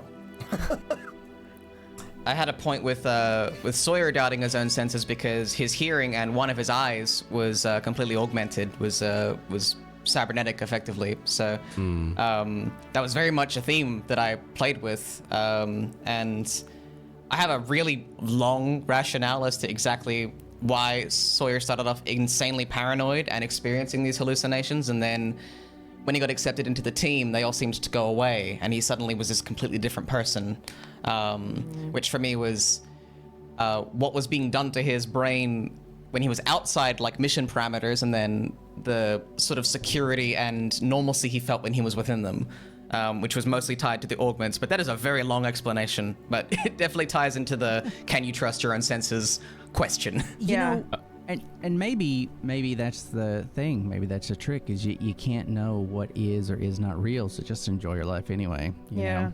If you can't actually confirm what reality is, you're just going to drive yourself nuts trying to discover it anyway, with no real tools to be able to do that. So let yourself be schizophrenic. It's fine. I was looking at this question for a bit, like thinking about how to answer it, and I think Speth did just hit the nail on the head, really. I mean, when it comes down to it, reality is kind of predicated on shared perception, bro, are you saying this? Yeah, bro. I mean, You're right. now it's real. Yeah. And the higher the sample size, the more people saying this exists, this is real, the higher the chance it is real. However, you could be colorblind, in which case your perception is different, but it doesn't make what you're seeing necessarily wrong. You just become an outlier. But then, it was a very interesting question, as somebody who, licks just fine. It was an interesting. You lick a lot of stuff? That's cool. You gotta check if it's real, bro. That was good delivery. That's good. I think I love this question, especially because it came up a lot in the show, and I found myself going, I don't know if I agree with that. Where a lot of the characters in the show were like, my pain isn't real, my memories aren't real, and I don't know how I feel about that. I think I define real by the experience. If you experienced something, that's real, because it changed you. It's happening to you, and that may be the most simplistic way to look at reality. But, yes, there is that whole idea of this like shared Pumpkinberry, what I don't experience. think it's simplistic. Yeah. A memory is just a memory until you recall it. Yeah. And that becomes a new memory for yourself, Yes, because it's in a new moment. It's in a new moment right now where you're now experiencing that memory again. Yeah. Oh, that's so fucked. Yeah. But like it makes sense, but And like Just because it didn't happen to you doesn't mean it wasn't real. Exactly. right? The amount Exactly. of movies So, that I've watched that have made me cry, I wasn't a part of that shit. I was just watching it. and And what about dreams, right? Like I've had some fucked up dreams where I wake up, I'm like, that is gonna affect my mood for like the day. Yes. But it didn't happen, but I experienced it. So it's like, well, that's not real because it didn't happen, but it's still something that is it was so defining, right? So it's like, you ever have a significant other hate you for a day because of something you did in their You dream cheated on me, Zeke, you motherfucker! I swear to Christ, You I got do. We're punched? not talking. Wow, I'm like, what the Louise. fuck did I do? That seems insane to me. That seems madness. Yeah, no, but I don't know. I think there's something interesting about the idea that these replicants, especially the ones that you played in the show, where they have a memory that isn't real, and it's like, well, it was someone's memory that they're sharing. In the same way, it would be like if I said to you, if I told you this story and then you were able to empathize with my pain, it's like that kind of thing. And also some of the memories are made up, and they're like, but I think in my headcanon for the Blade Runner memory insertion, the reason why they did Tyrell's niece is because they realized writing a memory is not the same as living one, and there are holes in the details in a real one, and like there are feelings attached to it, and you can write it all you want, but it's not the same as actually experiencing something. So and multiple times, right, where you're like, okay, that's reinforced in my personality of who I am. Like, I love the smell of a wood burning fire. If I found out that I was a replicant and that smell had been placed in me, it's like, do I still love it? Should do I still love it? Should I still love it? Yeah. Because there are memories associated with literally every one I of our gotta be senses. fucking and it's honest like, with you guys. Like I had some rough points in childhood that I had that exact experience as an adult, going, there are things that I like or whatever. Should I even do I? It's all tainted now, now Should that I allow understand my myself to trauma. still Should I like allow this myself- thing, you know, even though yeah, it's attached to yeah, a potentially bad memory set? Yep. Yeah. Yep. Bad memory, gonna bad say, person, bad like- experience. Yeah. I think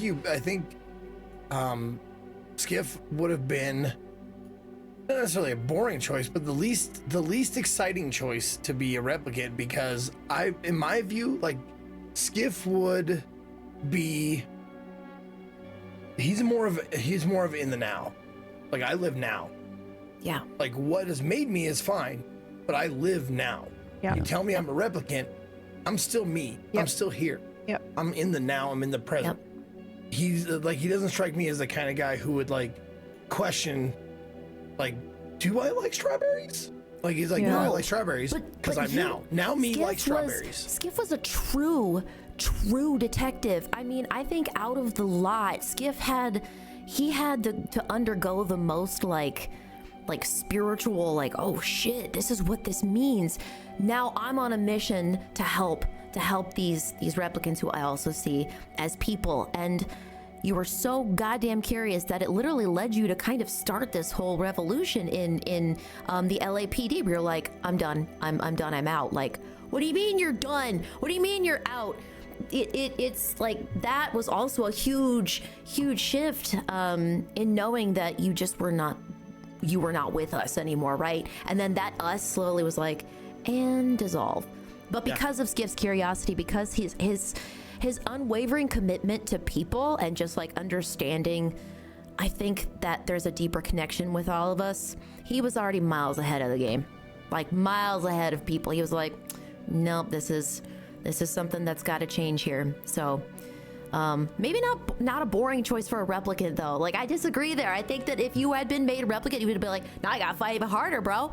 Like, there is way more reason, way more of a catalyst to be like, yes, of course I'm one of you. I'm already one of you. Yeah. And I mean, credit where credit's due in no small part to one of my other favorite moments is that surprised the shit out of me when I tried to quit and Galen was like, you're not quitting. I'm like, but I am. But he's like, no, but you're not. Yeah. And I was like, oh, but I'm not. You're right. Okay. It was like a fucking money trick on me. Like, oh, yes, these aren't the droids I'm looking for. Dude, the doxy, hard at work. Yeah, man. That was brilliant. That was beautiful. And the reveal after reveal of like, I've never killed a replicant. And it was like, unreal. God. You know what? God. Do I know anything about you? Yeah.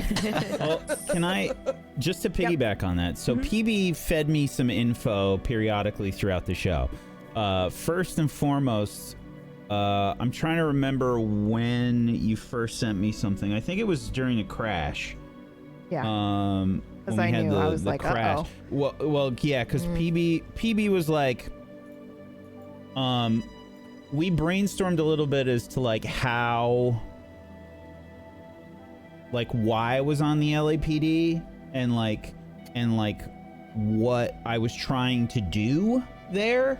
And when Sawyer investigated some stuff and started bringing certain bits of information to the forefront, PB was like, okay, this is the time. And that's when I had a critical stress moment. Yep. So it all kind of started to get executed there. That's when I started to change things a little bit for Galen, in terms of the mentality that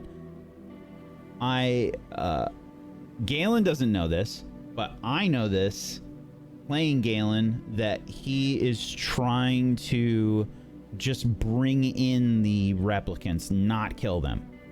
So that remained for the rest of this show. Yeah. Was that I was trying to I bring didn't in even know replicants that. and not kill them. Yep. Yep. So that was a surprise to me too. But I do think it's interesting that You wait a minute. No. It wasn't a surprise. You told me that. you were trying to bring characters in. Uh-huh. Yeah. It was one of the suggestions you made. Oh, yeah. It was an offer, but I didn't know you took that offer. No, I just ran with it. I thought you were taking, well, I was like, well, here are some thoughts as to things that he could be doing, but wasn't like sleeping with the top brass and getting to know, like putting yourself in a position of emotional power was one. I was going to play Galen way different. Yep. Until that moment. Yeah. I was going to fuck everybody. Yeah. He was like, yeah. Literally Fuck my and way to the top. figuratively. Yeah. Just like, here we go. But yeah, I think it's interesting though that I think that was one of the questions I asked you guys when you were doing character creation. Think about how many reps you've retired already before episode 1. So it ended up coming up. So that didn't pick a number. I just figured that, Bob just continued to do it. There was no counting. He was just good at it. He hated them. So I was never going to add a number to it. It was just always going to be a lot. I'm a blade runner, not an accountant. Yeah. I have a question for Flick here. What was the thought process behind Sawyer knowing and admiring Lord Byron's poetry? I think you kind of touched on this, but just in case. Was he also aware of the various other important radical ideas that came out of that family and social group? How did he process that with his, at the time, chosen life path? So I had Sawyer lock onto a couple of different poems that were like very core to him. I think the most critical one was one that wasn't revealed until the final episode, which was that Sawyer was a fan of pale fire. Of course, that's something that was implanted into him, right? But pale fire being the source of the baseline test in the second Blade Runner film, and that's also the base. And we used a different stanza from the same poem to construct the baseline test for the finale. But aside from that, I had Sawyer latch onto themes and concepts of the actual poetry itself. I wasn't thinking too much about like the research of like the writers behind them, because for the most part, these were just pieces that either were allocated to him for one reason or another and then tied to a memory, and that was like the memory grounding. And specifically Darkness, which is the one that he quoted, was the memory that was tied to his fear of the blackout and his mother's death and his mutilation, and then the need for interventive surgery and cybernetics. So Darkness is a poem about, speaking about the extinguishing of all light, and that was the poem that was used as like the placement for the memories pertaining to the blackout, and why he viewed it as this like apocalyptic event that had to be, no, this can never happen again. That was part of why he was so driven. So it was more so the thematics echoing off each poem, rather than like, I'm not quite that smart where I'm like, well, you see in the background of this poet. I didn't quite go to that level, but I did find poems that resonated to key memories, and used those sparingly. Sawyer's first introduction in the meeting at Silversheen, he quotes The Darkling Thrush by Thomas Hardy, and Thomas Hardy is also the fake name that he told Selma to like ask for Thomas Hardy. They'll show you to the right room. So, and I blew that. I remember. I'm looking for Sawyer Clark. He's about yay high. He's very paranoid. He's very scared. What are you doing? It's your first day on the job. So can I just real quick? That was not Selma's fault. That was my fault as a player for completely not remembering. Like, oh yeah, we're undercover. I think it was great though. It was a neat moment. There was a lot of tense shit going on anyway. So I think that I'm here to buy drugs. Yeah. I would like fellow children. Drugs, please. Again, it was a really good display of how different Sawyer's world was from the teams at that stage, of like his level of paranoia versus I guess to an extent the group taking their security and their well-being for granted at the time. Yeah, actually I think it's a fair way of looking at things, because Sawyer, it was so over the top paranoid, and for a very good reason, we come to find out. Yeah. They're paranoid. I don't know if the paranoia, and this is probably something interesting, if I could just ask real fast for you, Flick, for Sawyer, that paranoia, do you think that was written in to the characters' memories, or is that something that came about from them not quite feeling like they fit in the world?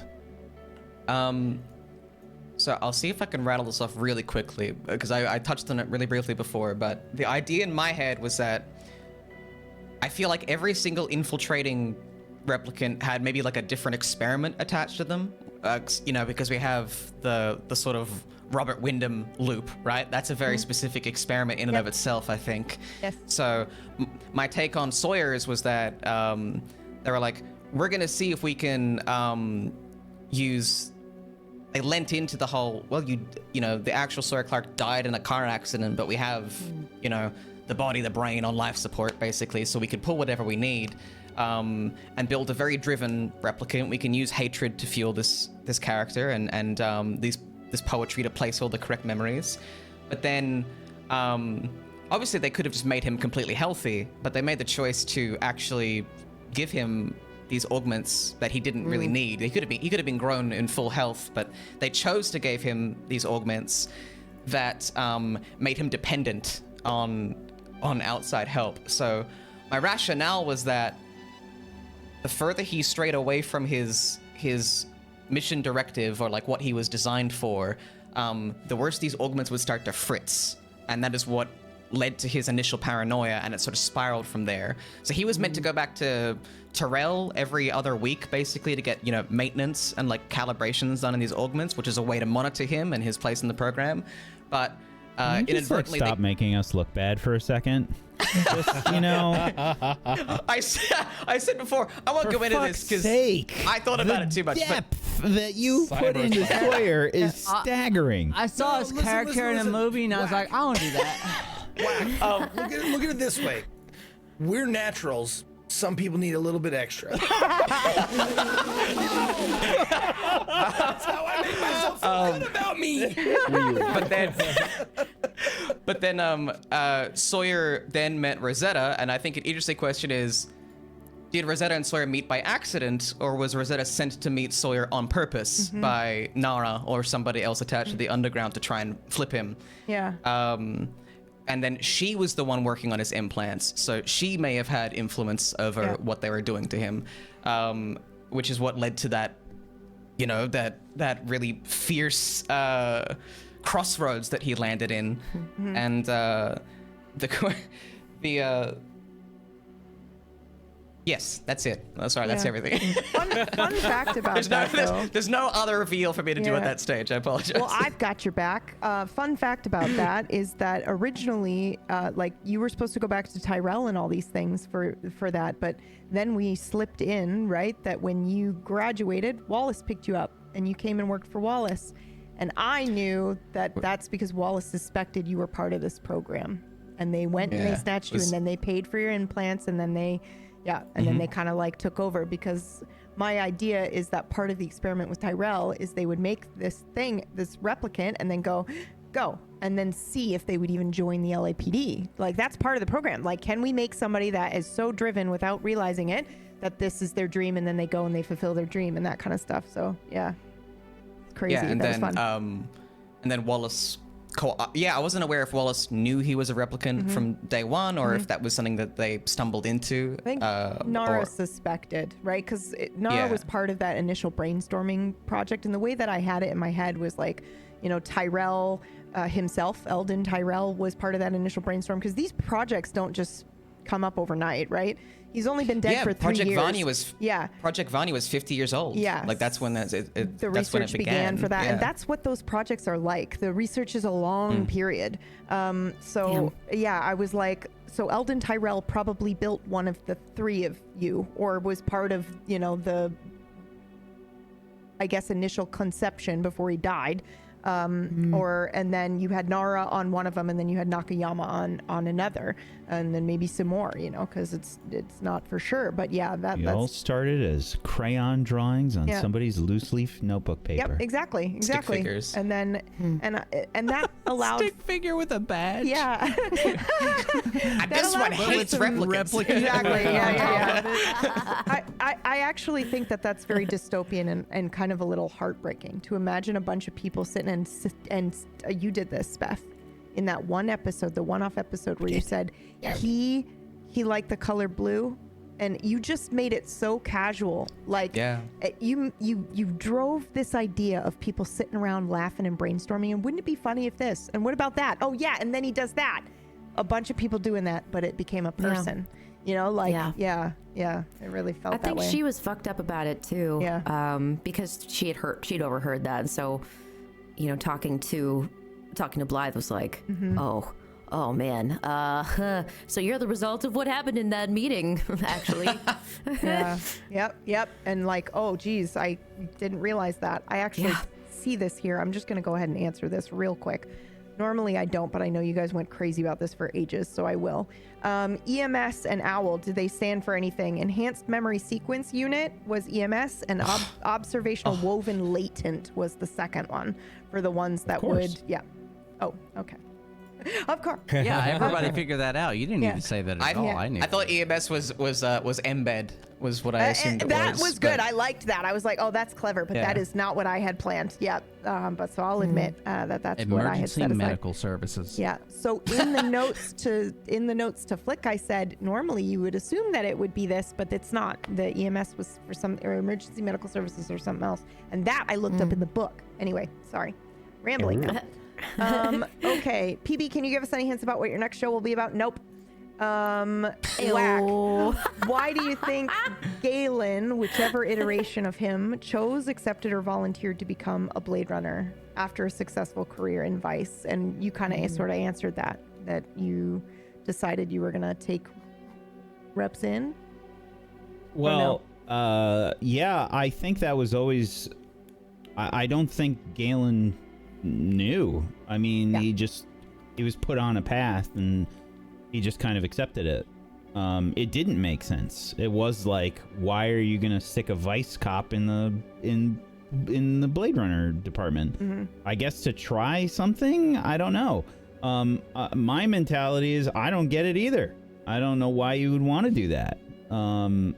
So the only possible explanation I could have, other than the obvious of like, let's see what works, is potentially like taking a different route with hunting replicants. That was kind of the only real explanation I could come up with. Vice has a lot of connections out there. What a great resource. A follow-up question for you, Whack.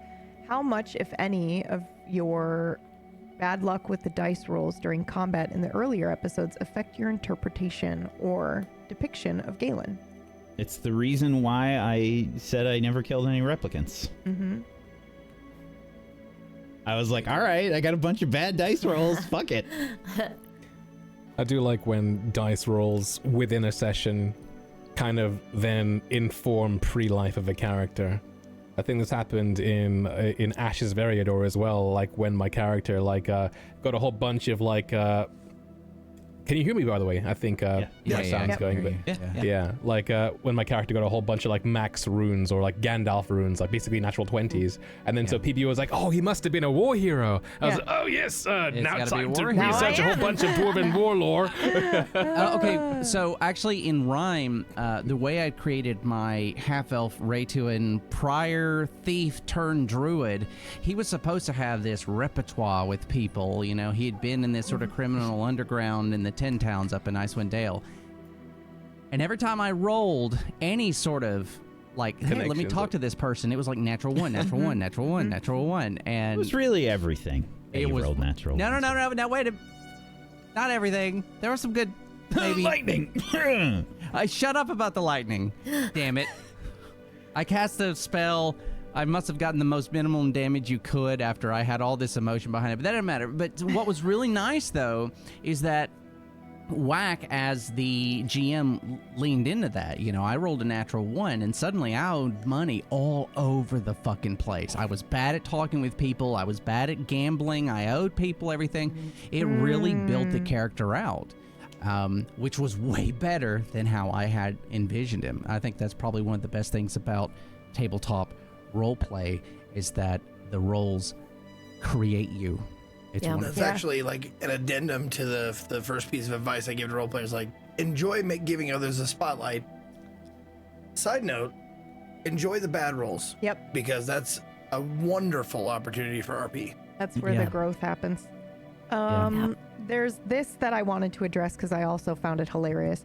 Is it just me, or during the whole campaign, whenever characters were in some sort of vehicle accident, they got replaced by a replicant, or they were a replicant all along? Because I thought it was kind of weird, unless it was a coincidence. Boy, that's exactly the reaction I had when I heard Flick's backstory. They were like, oh, and I'm thinking, like this car accident. I was like, well, that's also Bob's backstory, but it makes sense because Funny that I also had a car accident and I've been replicant ever since. 15 months prior, though, the world was Didn't falling. you The get sky hit was by falling. a car, PB? I did get hit by a car. Yeah, what a coincidence. What Art we I'm a making replicant. and- I think That makes sense. I think spinners are very unsafe, is what we've learned. Yeah. Yes. I thought it was really incredible. Actually, the commonality there and the sort of two-sided reflection of it. And the thing that actually I think is really interesting is that what Sawyer saw when the spinner crashed was a fireball, and in his perspective was like so hard. Yeah, it was like you must have fucking died, but because he was experiencing all these glitches, he was like, I must have that must have been what happened. And then when I addressed it and said like, it didn't look like anyone could survive that, you were like, well, we're here. And then Sawyer's cognitive dissonance of, well, I survived a technically unsurvivable spinner crash, so yeah, actually, I guess that makes sense. Yeah. And done. I'm right here. Yeah, no, you're right, actually. Actually, that can happen. It's fine. Let's move on past it. And then I dropped it and never brought it up again. Yeah. So, and thank goodness, because I was like, oh dear God. But there were two behind the scenes episodes, mini episodes that Flick and I did on our merch store, Fourth Wall, and in that episode, Where can you find that merch link, PB? merch.tablestory.tv, sorry. So you can go there. But also, in that episode, I say it.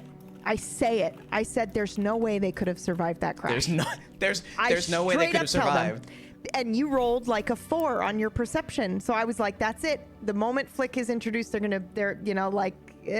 the reveal. That's how it's going to happen. But I couldn't lie. I was like, yep, absolutely. There's no way. No way. It was just a strange coincidence. But I ended up using that because I like the idea that 3 people were in a room and someone went, this car crash seemed to work for this one. Having a traumatic memory seemed to work. And so they just reused it. Sure. So why not? what we didn't have throughout the campaign was the sound effect of just spinners crashing all the time. Yeah. Like, yeah. to like just sell the fact that these things are not safe. I mean, it's right next to the gunshot. Like, the sound effects are right next to each other. Ooh, this is a good one. What happened to the blonde-haired rep that Skiff was chasing for several episodes? I feel like that was a string that led us to the reveal of the memory implantation tech, but then she was never seen again. We talked about that. We talked about having a scene between Skiff and Vanya in the finale, but we all kind of just decided that it narratively, we didn't need to have that scene because he kind of had that conversation with Nara, like he said his piece, and he could have had that conversation with Vanya, but I don't know. I'll let Zeke speak. It wasn't more his to that. Vanya. Yeah. Yep. That's why he let it go, because it wasn't his Vanya. Any conversation he would have had with her wouldn't have mattered Yeah. to him. Yeah, that's heavy too. Yeah. Yeah. Recognizing that, I mean, that would be willful at that point, wouldn't it? You would recognize very clearly this isn't the person that you knew. So it's this doppelganger that wouldn't feel real no matter what or how much time you spent with them. I guess unless you created some sort of new relationship, but it would never be that same relationship you had. And that would be hurt. That would hurt to go through. Yeah. Yeah, that's good. Okay, I have a couple of questions like this. It's Sorry, were you gonna like say God, it's such a parallel when Wallace makes that copy of Rachel and he goes, her eyes were green. Yep. That's what it would have been like. Yep. Yeah. Yep. Like you did it, but you're missing something. So Yep. I'm gonna ask some questions now, but remember, at any point you can choose not to answer if you want it to remain a mystery or open to interpretation. Spath, Did Selma take in the cat? And is Selma would Selma take care of the cat? Ooh, She has Quayle's allergies. cat. Yeah. Yeah, I mean, Pascal. I don't think she has Pascal. allergies. I think she probably would have eventually taken in the cat, but here's the other part of that. She would have had to go back to the LAPD, right? She would have had to sort through the files. She would have had to look for Quayle's address. This is after she found out that Sawyer was a replicant. This is after he killed Nara right in front of her. This is after she's kind of allowing things to run off the rails. This is also after she's not doing her job, right? She's not carrying out what she normally would have done as a Blade Runner, which is to retire a replicant, a known replicant. So I think maybe before finding all of that out, she would have been in the mindset to be like, okay, prioritize this cat because I said I would, because Quayle died for this. And now it's like, I don't know if she would have had the foresight after all of this is happening to be like, yeah, let's go take care of the cat. Because the cat is like maybe the last thing she's thinking about right now. Sorry, Quayle.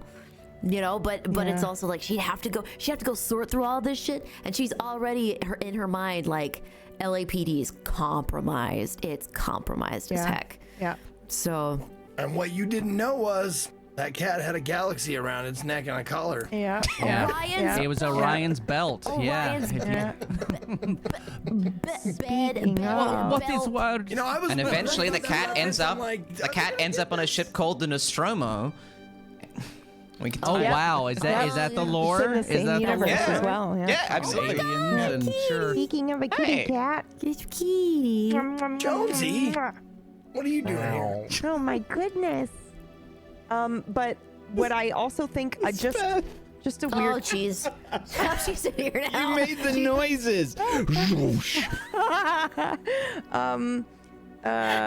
there would be no allergies because the cat's not real. It would be an animoid is what they're called in the universe. So that's just me just being like, you wouldn't have to worry about allergies because all of the animals that's nice. are electric for the most part. Like the animals in the world are android, like the way we think of, you know, replicants are made organically, but all of the animals are mechanical.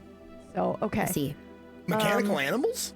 Yep, mechanimals. Mechanicals. Yeah. Yeah, I wanted to say it first. Okay. Looking good. Zeke, how do you think Skiff feels about learning most of his old colleagues turned out to be replicants when it was essentially he who was the most invested in the new side? I think it was just like, it would just been like a motherfuckers. like that, like, god damn, you were fighting against yourselves this whole time and you didn't even realize it. And I think he would have went on to like hope that they, like, after this revelation, they would find some way to connect with the movement, with the replicant movement, with the cause, and he'd be there, be like, come on in, you know, like it. I heard, rough, but Oh, that's rough, we buddy. got a bed waiting That's for you. rough, buddy. That's some rough shit, dude. But you got more work to do if you want it. We got it right here for you. I'll put you to work. Like I imagine Skiff working his way up in the ranks of the movement, and hopefully, like, he would want to become a guiding hand for that has seen the LAPD side of it, that has seen like how they act and how they react and all that kind of stuff, and not from a scientific standpoint. Yeah. Like Nara is more comes from a science background than an emotional background, you know? Like, what does this really mean? So, yeah, I think that's what that's how he'd be like, hey, we all make mistakes. Come on in. Yeah. Oh, but that's lovely though. That to be forgiving, you know, not that he's expected to forgive or that he has to or anything else like that, but to be welcoming. Well, I've always tried to play Skiff as like a really empathetic person, and that's how he does his job well, is because he's very skilled at putting himself in other people's shoes, and that's how he can talk to people from their, like, talk to them in their language, you know, as best he can. Because I was worried we were going to play the same character. I really was. I was like, oh, Seems shit. to be a consistent theme throughout this show every time you eat for the one-offs. Well, we might have the same ideas and the same emotions and stuff, but I'm more willing to, like, say them and put them out on Front Street, whereas you, it takes a bit to get them out of you. Yeah. Also, in a show where two people were literally kind of playing the same character, technically speaking, like you guys were. Yeah. In more ways than one. Yeah. Well, That's pretty good. I think once we like rolled for stats and stuff, and we started to see stats, that's actually when I made the decision to like go really manipulative and like go that avenue. Because I was like, I don't want to make the same character. It's gonna be terrible. Yeah. I didn't want to do it. Honestly, that's why when you said manipulation, or I don't know if we even like talked about that, but like it seemed like that's why like I have an A like in the over category, which is what is Empathy. It's just empathy. I have an A in empathy, and then down from there, I put a C in manipulation. I left it. I didn't upgrade that because I was like, that's where he and I supporting each other. Exactly. Party Phil. I actually thought Bob and Selma were going to be thick as thieves because they were so similar in their devotion and their thought processes. It just took a moment to split things. And I didn't no real conversation about what the characters are until we presented them, and then they grow organically. But they were so similar that I was expecting of that. I thought they were just going to be thick as thieves. Yep, that surprised me too, but I loved it. I loved every single twist like that. Was there behind the scenes reasons as to why these two teams were paired to make a unit? Did other units have the same structure to gather data for the different research teams? Yes, absolutely. I mean, I'm sure that they paired them together for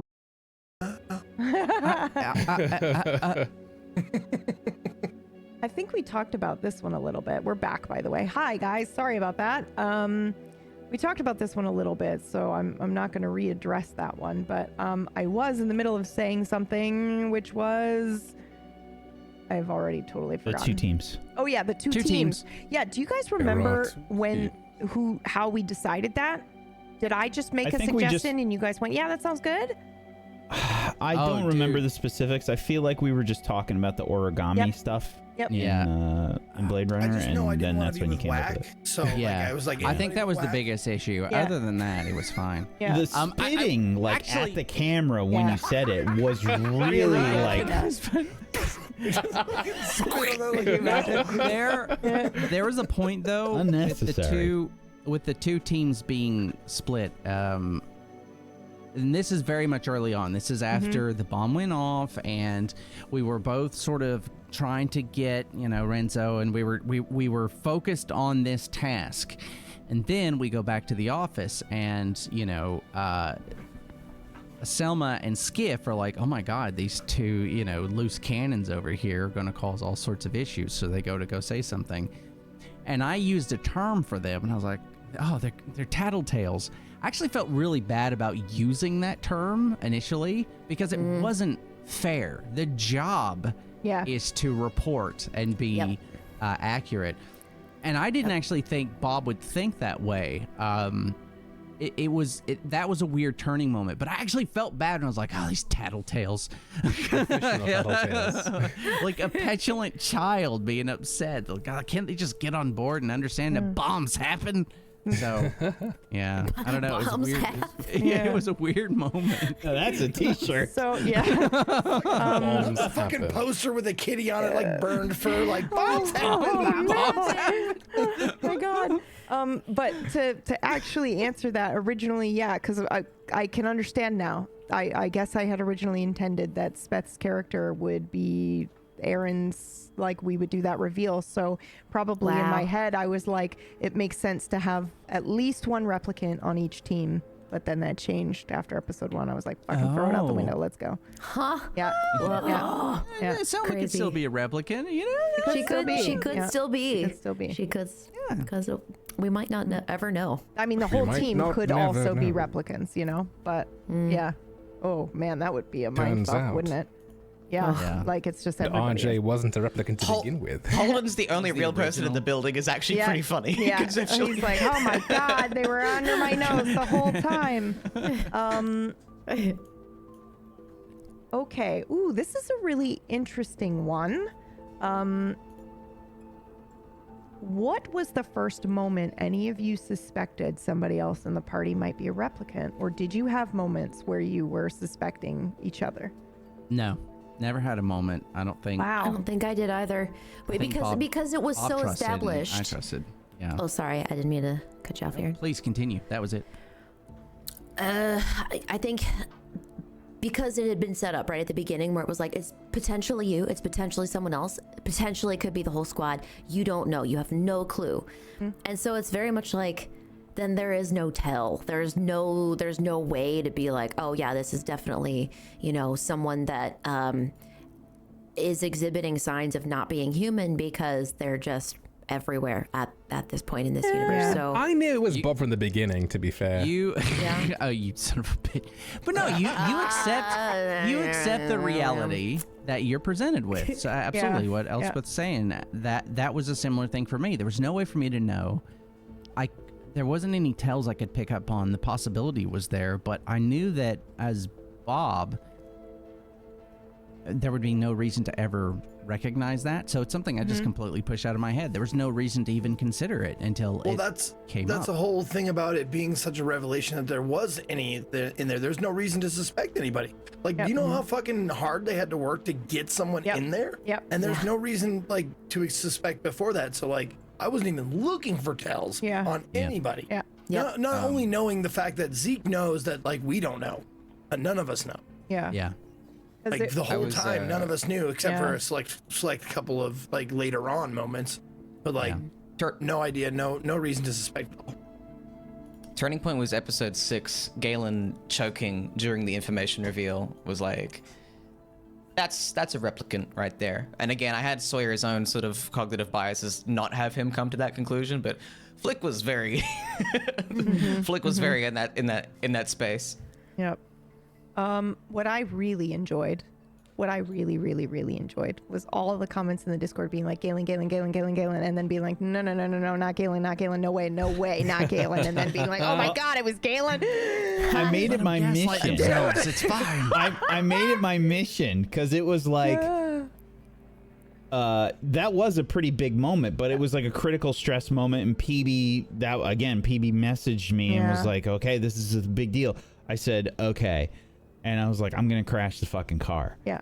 And that I wasn't expecting. I was like, are you sure? Are you sure? And he was like, yeah. And I was like, oh my God, okay. I was ready guess to they're die gonna and be off the show. Yeah. I mean, that's the role play. There was also another moment related to that. Sorry, Whack, go ahead. Then I'll hang on to my idea. I was just reinforcing what I said was just like I made it my mission after that point. Everybody's like, oh, Galen's a replicant. I was just like, okay, motherfuckers, I'm gonna make you love. He's gonna be so like, oh, You're gonna Galen, love yeah, I'm gonna screw with you so bad. Like that was such a goal. Like when I saw that, I was like, now they're gonna feel bad when they know that he's a replicant. Like he was but wasn't he the most human out of all of them? You know, like that was the goal, and I was doing it. It was so good. There is also a moment. How did that come about? Like, I'm curious how that came about. Like, because if it, maybe I should have posed it a different way. If it were me and PB was like brought up that thing, I would be like, I don't want to know. I do not want to know ahead of time. Well, because he asked me, he said, I want to be a replicant. And I went, okay. Yeah, okay. I yes-anded that. I was like, yeah, Okay. absolutely. If you don't want to be surprised and it's like his favorite IP also. If anybody came to me and said, I want to play a replicant, I would have been like, yep. Yeah. And then I said, well, let's just not let the other players know. And he was like, okay. So he did know at the very beginning, but I had to lie and be like, nobody knows because I know I can pull that kind of stuff off. Not to I guess I'm tooting my own horn here, or whatever. Toot your horn, man. Is just like I'm fine. Like a lot of times being spoiled for shows, I can play that off. Like I'm not. I just try not to think about it at whenever. I'm pretty good at compartmentalizing that kind of thing. So it was just something I wanted to do. I felt like I wanted to know, and I wanted to try and play the character. And then the roles happened. Yep, and then it was destroyed any plans that I had. And then I just followed the roles and whatever. Yeah, it was good. And to be clear, I think, like, even though when I initially pitched the idea, like, do you guys want to have, like, this secret replicant thing happening among the cast? You guys all were like, yeah, that sounds like a great idea. But if anyone at any time had come to me during this show and been like, listen, I just got to know, I would have told you. I'd been like, yeah, if it's how you want to play the game, absolutely. But I also know that, like, Zeke doesn't want to know shit at all. So I can't tell him anything. I have to surprise him always and forever. And I love that.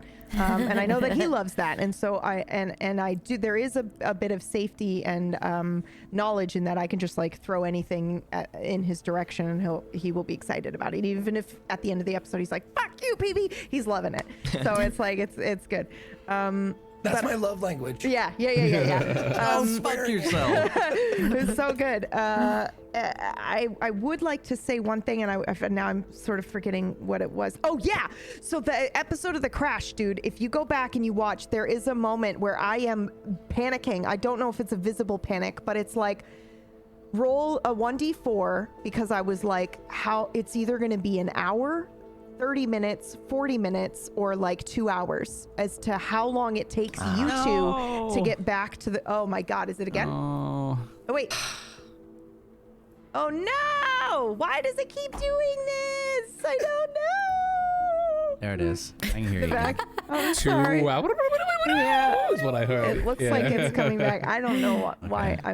I just have to look at like XSplit or something, dude. I don't know what's going on. Okay, we're back. Okay, so there's a moment where I'm like freaking out because I had you guys roll to see how long it would take you to get to the crash site. And Zeke gave me a little bit of pushback because he knows it's unlike me to have a hard line like that in a show. And he was like, 30 minutes, I would have gone right away. And I had to be like, traffic, I had to be like, there was a crash. And to be fair, it's realistic. You guys were like 30 stories up. It makes sense that it would take some time to get down there. But essentially it was like that. I had to be like, all right, well, it's going to take you some time. But that left only, I think, 30 minutes for them to get in, get the bodies, and get out. So, yeah. The Tyrell cleanup crew was efficient. Yeah. Like, they did good work. Yeah. It was crazy. Okay. Hold on. It's another good merch idea. Oh, Tyrell cleanup crew? That's pretty good. Ooh, yeah. I love that. So just a gun logo underneath. I'm refreshing this because I can't see you up. guys. There we go. So good. Yeah, so actually I'll tell you guys that. I know that chat, you guys were asking for Blade Runner merch for a long time, and I just want to tell you I came up with multiple different ideas, and then like one was this really cool like replicant eye and a human eye and kind of merch, and then literally like I think a week before I was like, yeah, I'm ready to do this, Whack went, oh God, have you seen Elon Musk's new shirt? Or somebody said it, and I was like, no, please God, no. My fault. No. And then I was like, I can't do that. I can't. He's got like this new merch that's basically the same kind of style eye. And I went, well, fuck this. And then I had like another idea that wasn't, well, I wanted to do a Moid Stop like shirt and then an Electric Dream style shirt. And then, Meyer was like, well, you might want to avoid just the term Moid on a shirt. And I was like, oh no. Yeah. So we have some cool ideas, like Pascal, the Schrodinger's cat, where like half the cat's alive and the other half is potentially dead because we don't know. Like, we have some other ideas. Surely that's not already done, is it? Oh God. But we'll look at that. I swear. Okay. Now we're all back. I can see us all now. So, okay. Flick, I feel like I don't want to ask you this one because I don't want to hear it, but it is a question that was asked. So how was playing in a PB improv game experience? I don't really think of this as a tabletop RPG. Oh, whose question was this? That's so sweet. Different from other improv acting that you have done, was there anything that you felt you needed to adjust to, etc.? Just, yeah. I think most of my traditional improv experience is like free-form comedic improv is like a big part of it. I'm considered a comedic actor principally, but my favorite form of improv is structured improv, where you know the beats you have to hit in a scene, you know what the end goal, you know what that scene has to be at the end of it. And you know, I used to work in immersive theater experiences where you'd have live audiences in the room with you, and you would not be able to predict what they would do. You know, they're not necessarily in the scene with you, but if they do something, you will have to figure out how to deal with it or react to it. If someone's standing where you need to be in the room, and that's the kind of thing you have to roll with. So structured improv has been my bag for a really long time, and I love it very dearly. And that's what this show felt like. It felt like coming home to like my favorite theatrical form, where everyone was really on board and had a general feeling of where things needed to be and where they needed to land. So yeah, I just felt like all those skills like came in real handy, and which is always helped along by the fact that all the scene partners and the storyteller are so friggin' fantastic and electric and kinetic, and every scene feels like it could go in any direction, but you know that you're safe the whole time. You know that nothing's gonna happen that's gonna like you're not gonna deal with anything that you're not prepared to deal with without some proper heads up in advance. So overall it was good. I really enjoyed 5 out it. of 5 stars. I'm sorry, there was another merch idea, Robert Wyndham's retirement home, and I just like am dying. Dude. What the fuck? Oh, the levels. It's got levels. That's Got so layers. awful. Oh my god. Retirement home. God. Wow, retirement homes in Blade Runner Yeah. must have a real different feel. I'm trying to conceptualize It's a what dead idea. what it would be. Like, is it a retirement home of all of the Robert Wyndham replicants, or is it just a morgue of all of the All the Bobs. replicants that It's a Bob morgue. has killed? Yeah. It's 100%. Why not morgue. both? Yeah. There's why a not both? line of Roberts, just each one different than the last. So yeah. Hey, I have a question for Bleh. Zeke. Can you, or are you interested in telling us more about Detective Lake? Yes, actually, I have that pulled up for you. Aaron wrote a book. Ooh. Yeah. No. This is not my thing. Don't even. This is I Zeke. had no Zeke, idea please. that it had anything. It was actually I took Lake So good. from oh god, well the new Bargain bin book I found on Amazon. No, It's basically the kind of crap you read when you're in the toilet. I mean, no. Oh yeah, Alan Wake. That's Yeah. very cool. Mm-hmm.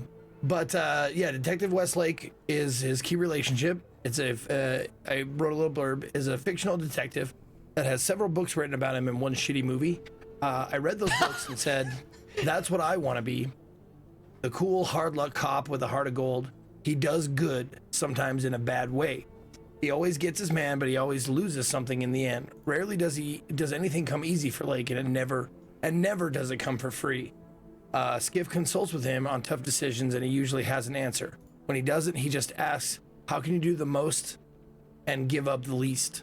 It's his Jiminy Cricket, except that he drinks too much and can't hold down a relationship, romantic or otherwise. Lake is Skiff's compass. It points due north, but he wouldn't hold it against you if that path curves to get there. Wow. It's a good writing That's, for it. Yeah. That's a good character to have to use as a Jiminy Cricket. It's really good. Yeah. I like, and I'm not gonna say like it was a super like 100% original idea, but I took it from a little bit. If you ever read the Preacher comic, in the Preacher comic, it's John Wayne, like it's his invisible guy that tells him right from wrong. Yeah. So I kind of took that idea and made a detective out of it that he can consult from time to time and go like, is this good? He's asking himself, but it's also like I didn't even realize that this was a thing, but or maybe I took it from my subconscious. But when I was in therapy, my therapist said like, come up with like the best person or best person, fictional or otherwise, that you can imagine, that you know this person. Yeah. And if you're wondering what is the right course of action, ask this person. Yeah. And then put yourself in their shoes. What would they say? And my person was Optimus Prime. Like Oh Optimus my God, Prime that's amazing. always does the right thing. Yeah. He always does the right thing, and he always has the good of everyone like on his mind. So like that was a therapy exercise. Like, what would Optimus Prime do? Ask him. And then Optimus Did you manage to get? reply, Did you manage to get like roll out at any point? Yeah, you just hear it's in your head funny thing constantly. the funny thing is, like, yes, a rollout is like keep on trucking. Like, just you're doing fine. Just roll out. Oh, That's good. that's like keep swimming. I like that. Yeah. Yeah, very good. Yeah, but that, yeah, subconsciously like came from those different sources. Thank you for answering that. I wasn't sure if you wanted to expand on it. I'm glad you did, though. Okay, this is a question for everybody. With how Galen and Bob were essentially backed up after their crash, living again right after an unnatural death with no memory of it, would any of you want that to happen to you in real life? No.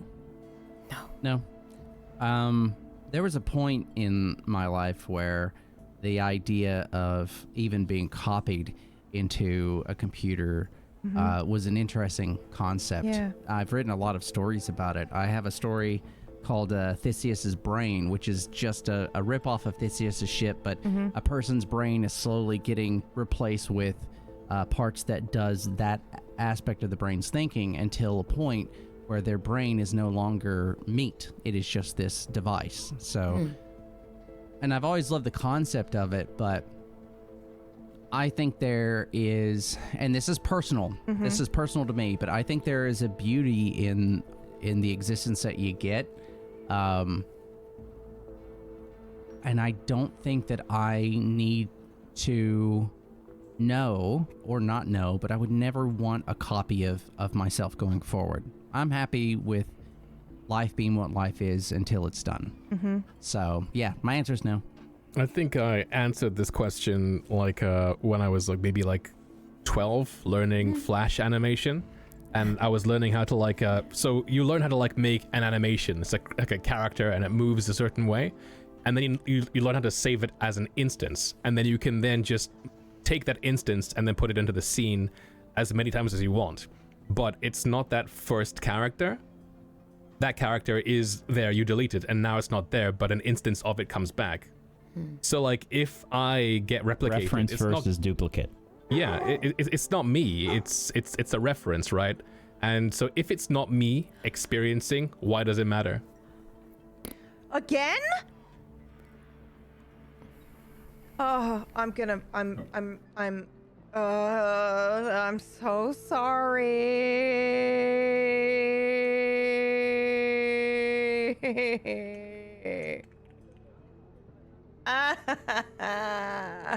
Why? We're back again. Okay, we're back to me crying about it. Can you guys hear though, or do I need to restart this? Oh, yep.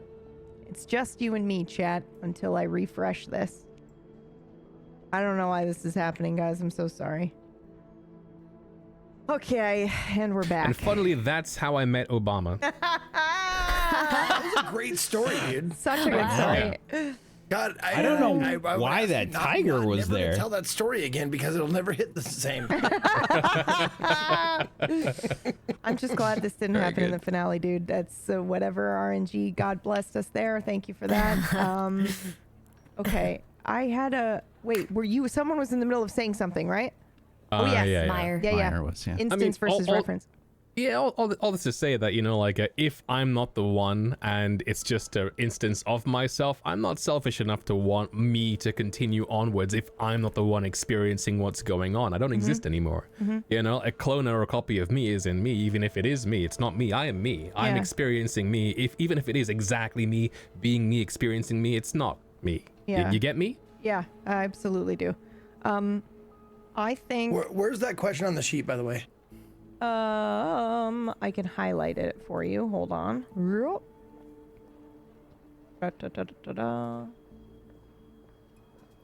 I may have blocked it out now that I've read it.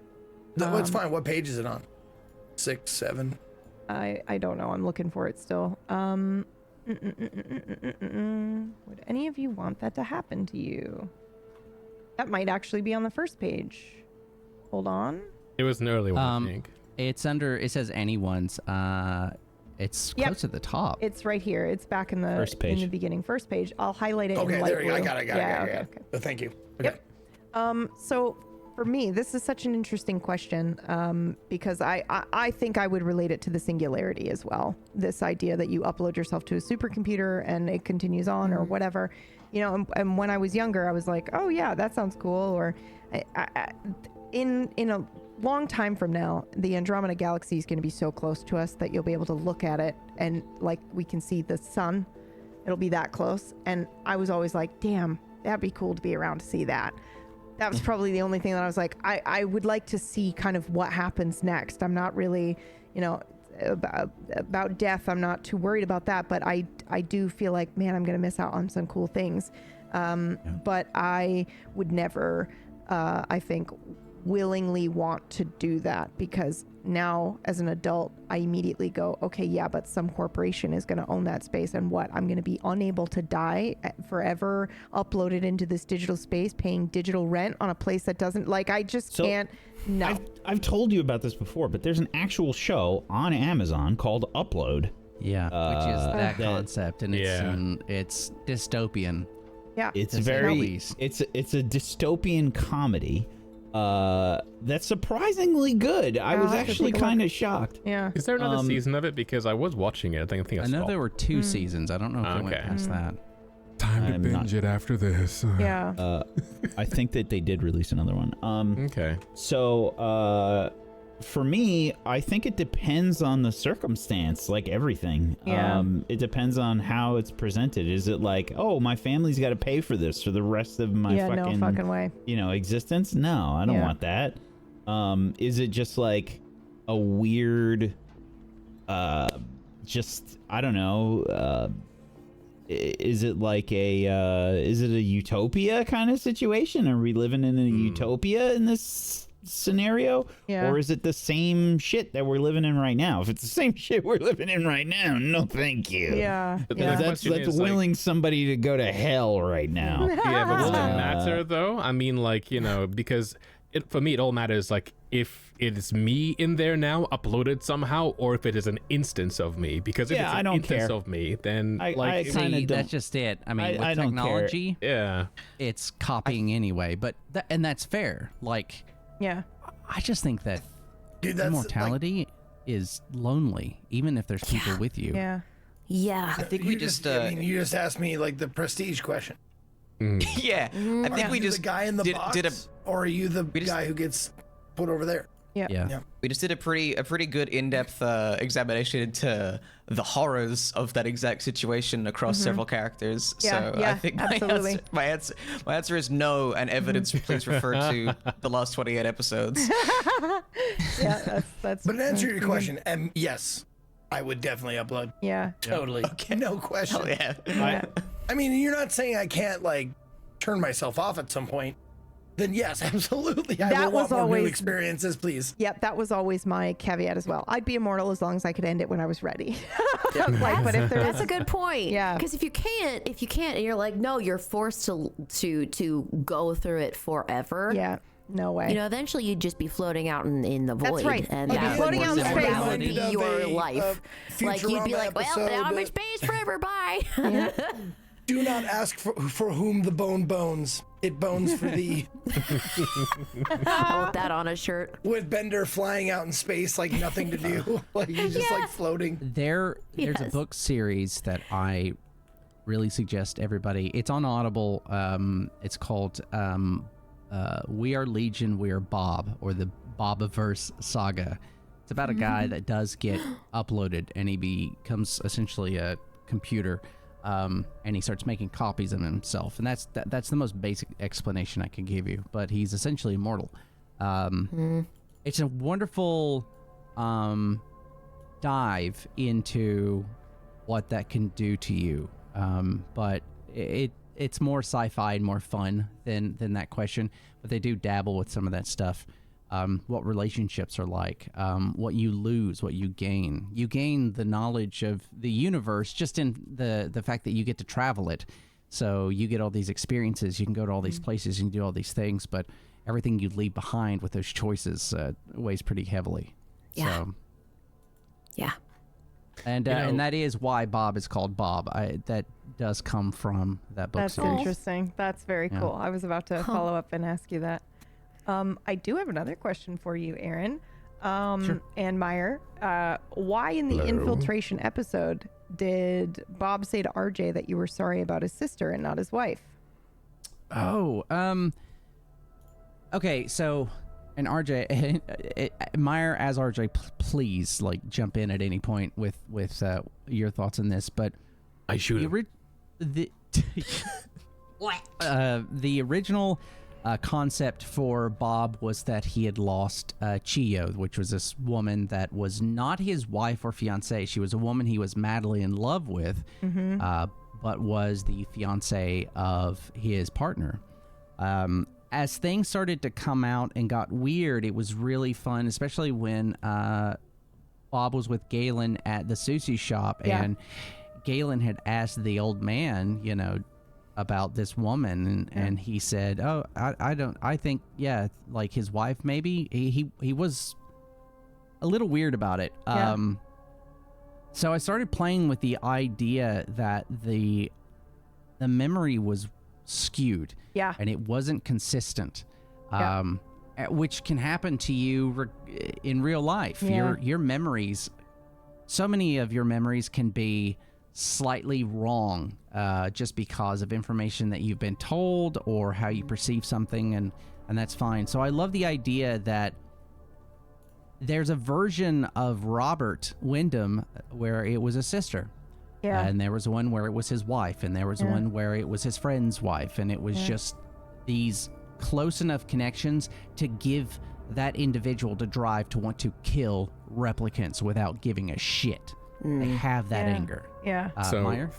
for RJ, I mean, like, again, all his pre-life, all his lore, everything he knew is, you know, comes from an 8-minute voice from PB. So like, she told me that, which was his character sheet, which was literally Aaron's character sheet from episode 1.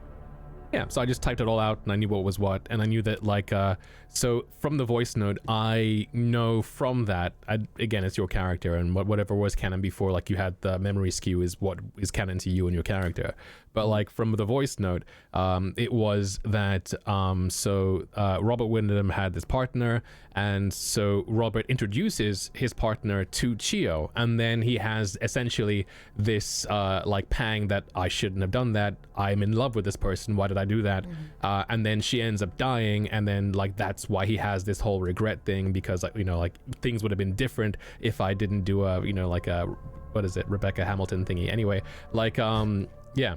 So that's what I had in my mind coming into the show. So, like, when you said, you know, sorry for your, you know, daughter, like, immediately I'm like, you know, like, that's why there wasn't any recollection or any, like, connection there from RJ's end, because as far as RJ is concerned, you know, the only traumatic instance was Chio and everything centering that is kind of the nexus for I guess the implanted hate that he has for replicants.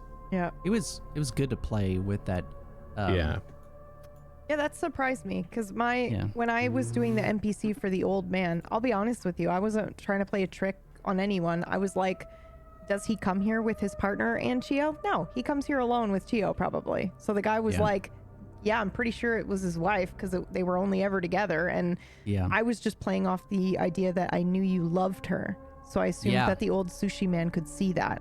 And the sushi place was Chio's place. That she liked to go there. And so I was just like, you know, because I really don't like the idea sometimes that NPCs are truth givers at a table. You know, like, every time an NPC is speaking, they're speaking on behalf of the GM, or they're, you know, like, that's the law. So I like to just play them as real people, right? So there's this old guy who's given sushi. He doesn't really care. He sees these two customers. They're always alone together, and he loved him. Or, you know, he could see the love on Bob's face for Chio. So he was like, yeah, I think they were married. Definitely his wife.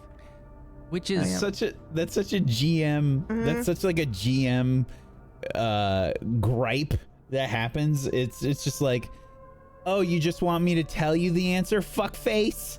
Yeah, okay. Okay, that's Let's not just. how I feel rolled a about it. natural 20. Tell me everything. I would like to address a potential continuity issue with all of that stuff, because if Bob had only been around for such a short time period, who was Chio? Who was the Chio that was with him? Was there a version of Bob that looked like this that came to this place? Did RJ ever go to this place for sushi? It was never brought up that he did. It's very possible that a version of him and Chio of some degree in the past did come here. This old man is old, been here his entire life. So the possibility that Also, this happened. It could be a lie, bro. It could be Absolutely. like, I'm supposed dude to could be- recognize this guy. He thinks he's a regular of mine. I don't know his order. Sure. Yeah, And I he- think it was his wife. But you played that so well. Like when Yeah. she'd asked me about this person and I was giving a description to this old man, I was like, he is mostly oblivious to everything. He cooks terribly. He, and you know, I'm like, my usual, it's like, what's your usual? That's what he told me, so I went with that. I Yeah. was like, all right, okay. So it was really good. It was good to play around with this. It kept me on my toes because I didn't know.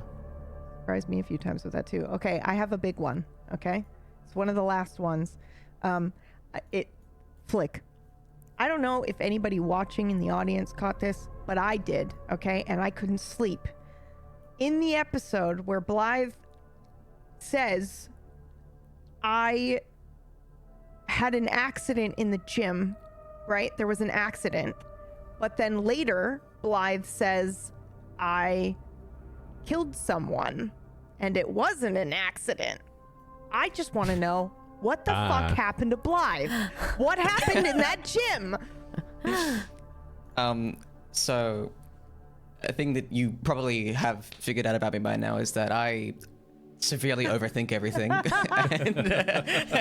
And, because I think that a very detailed backstory, even if it's never called upon, is very helpful for I agree. you know, for characters' purposes, and especially when you're playing a character you think you might only be playing for like an hour. If you're playing like a one-shot character, if I'm playing, you know, if I'm at a theater show, if I'm doing a, you know, a short film and I'm playing something really minor, that's when I do the most detail work, because there's not enough time to discover it in play. So Blythe's backstory was that they were a pleasure model designed to be a personal companion to a woman by the name of Alessa, who was basically like deeply into martial arts and was involved in some kind of like fighting circuit, like an upper class fighting circuit, you know, something very bougie and drug riddled, etc., etc. So Blythe was designed to be a companion, a sparring partner, and a bodyguard for this wealthy, well-to-do person. Wow, okay. But Blythe was constantly being pushed to.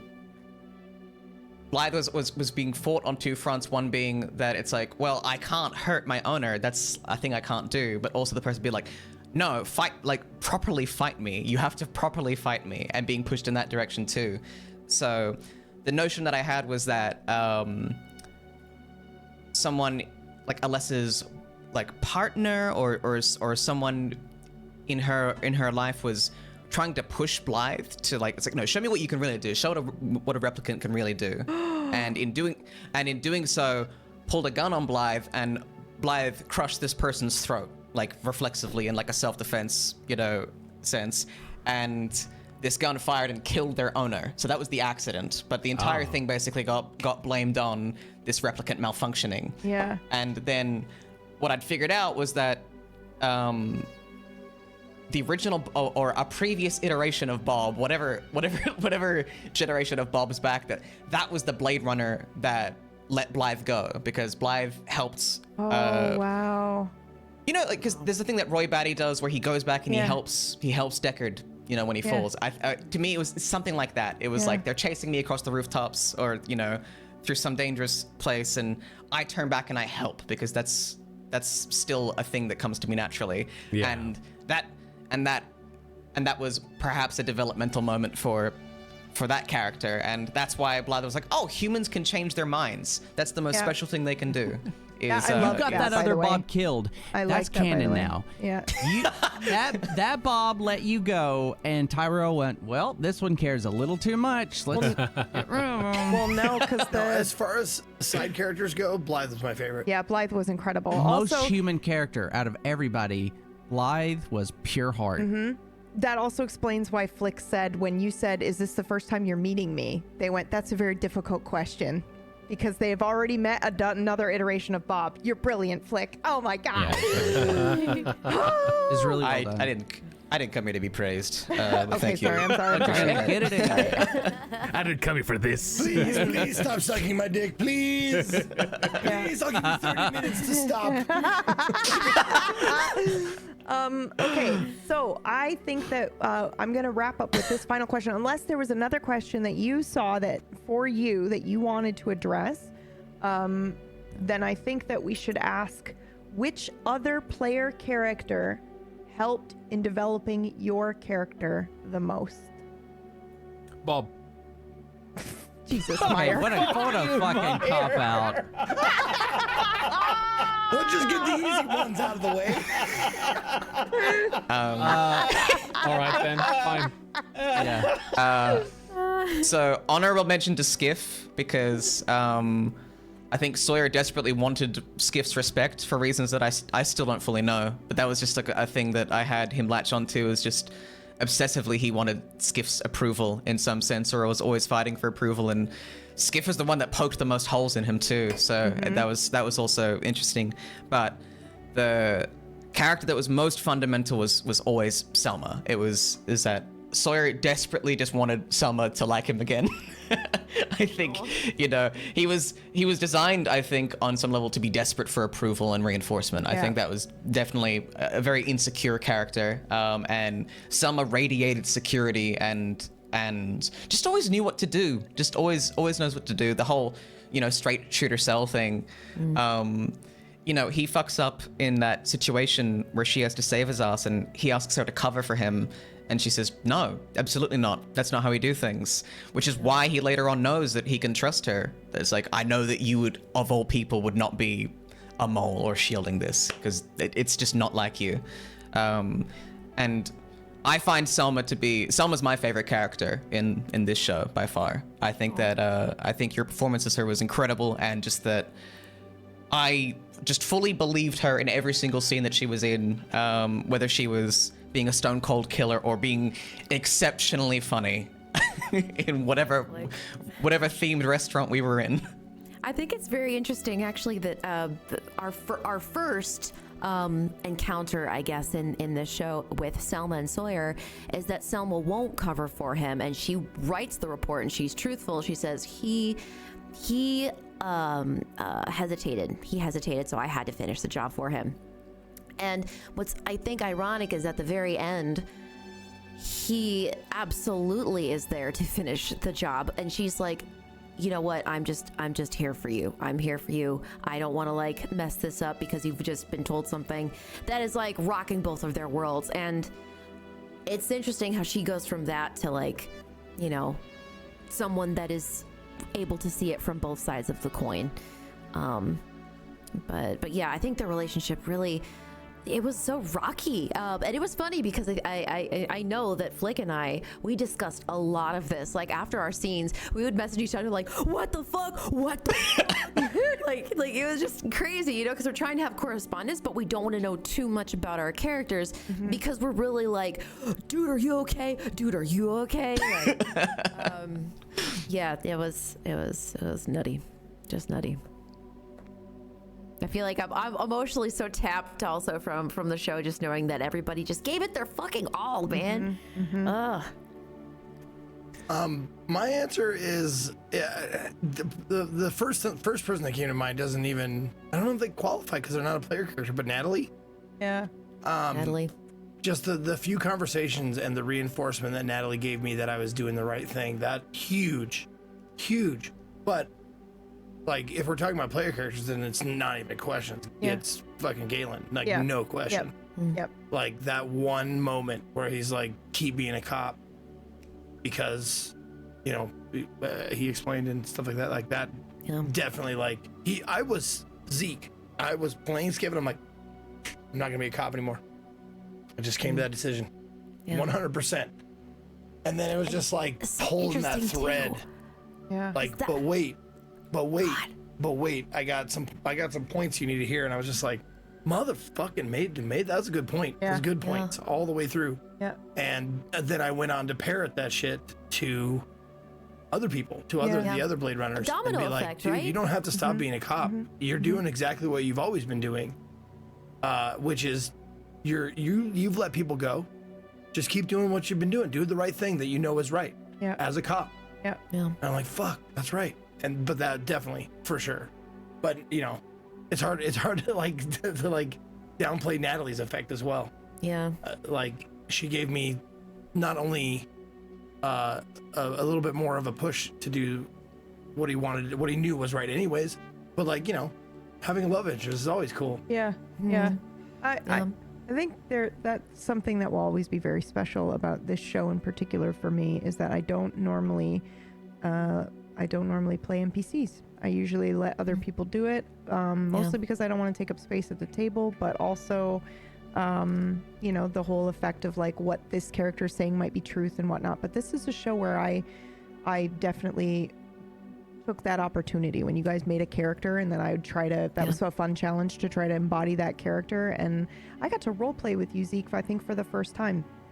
Like, I've GM'd you, but I had scenes with you for the first time. Yeah. And it made the show, you know, the show was already very special, but that is an aspect of the show and how special it was to me, that I will, you know, take away from it. Like, that was a very cool experience. Dude, it's like dancing, man. Yeah, sometimes you hit a stride with somebody and it's like dancing. It's like, not only that, but it's like in the moment, like that Private Lives just came out. Yeah. In the moment. Yep. That is not something we discussed. We talked about anything like that. It was like, because I rewatched that part, and she goes, you know, the show that I watch, and I'm like, just Private Lives, like, just, Yeah. and that became a whole other thing. And the pie with the fucking cheese on it. Yep. Yeah. You know, I mean, if you've watched Men in Black, you know where I stole that fucking from. Yeah. Dude, I think that is the characters affect other characters. The stories run into other stories. So like with Galen, you know, he really started toppling these dominoes where it was like, you can still be good. You can still do your job.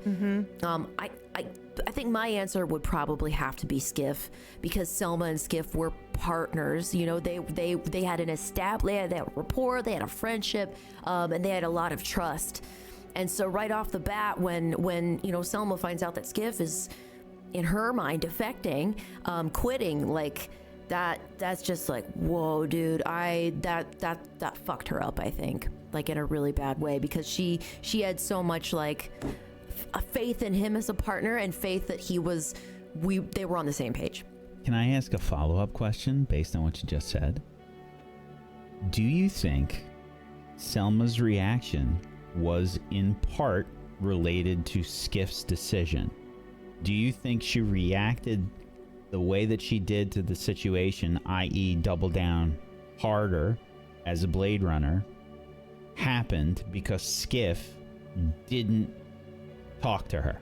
Absolutely. I think there was yeah, there was probably some spite there, just because, you know, she had experienced not straight up like abandonment and rejection. Like, she's experienced that before, but really not with the LAPD, because that was more of like a, this is my home, this is where I know what I'm doing. Yeah. And as soon as it was brought to the table, like, hey, there's some dissenting opinions here, and it's from people that are really close to you, that hurts. And I think that also is why she and Sawyer got along so well, because Sawyer also affected her character very much, and inspired her, and also, girl, he was just a rebound. Come on now. You know what? That's not the thing. That's not even the thing. You can't even say rebound, because in this instance, she's like, this is someone that we have trusted each other, but now we're on the same page, and I know that he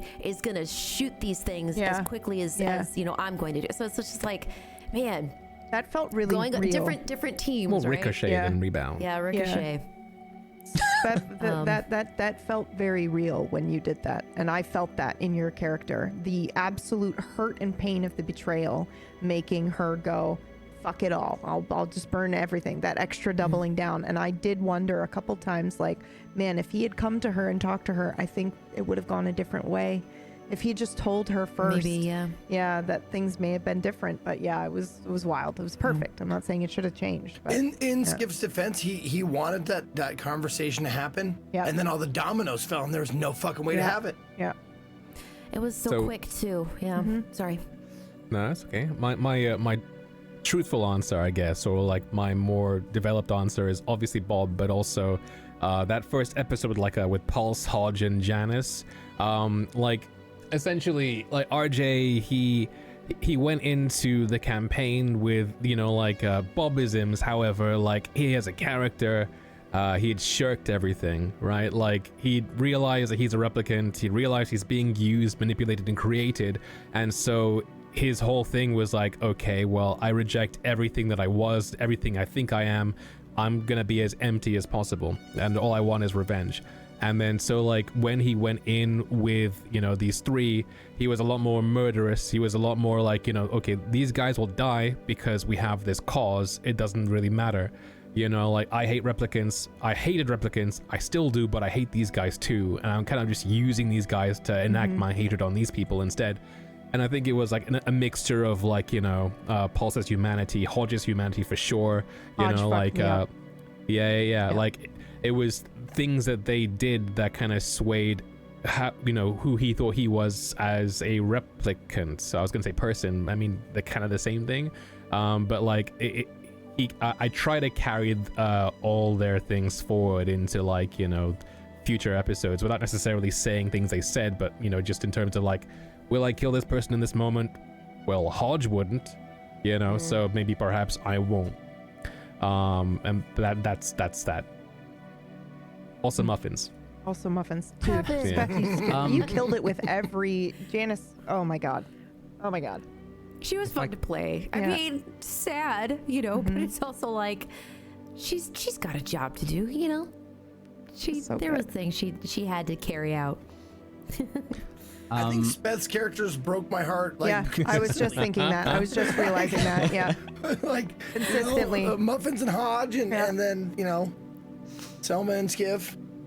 What was it? Yeah. You had you didn't break my heart as this guy. Whoever this guy was. Whoever this guy is. Yeah, that's right. I love you didn't break Julio. my heart. God, PB was like, okay, so what if, I'm like, I'm there for it, dude. I'm so here for, okay, but what if, can I do Spanish? She's like, yes. Yeah. Yes. I'm still kicking myself I couldn't make that session because I saw the art that PB had like for me and I was like, oh, I've played this character before. It would have been so good. Yes. I would have called him Crispin and everything and I would have ruined the entire show, but it would have been amazing. No, it would have been perfect. It's the stuff that Meyer lives off of.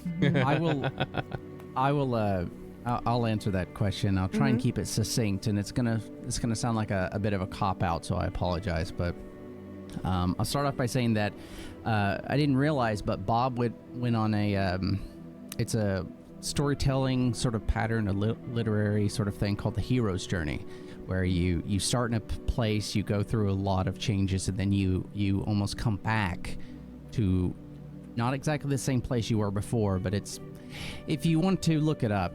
But because of that, which is incredible that I got to play through that, everybody had such an impact at different times, you know. I just want to be a side character, PB. Yeah, well, that was the goal. So Not for me.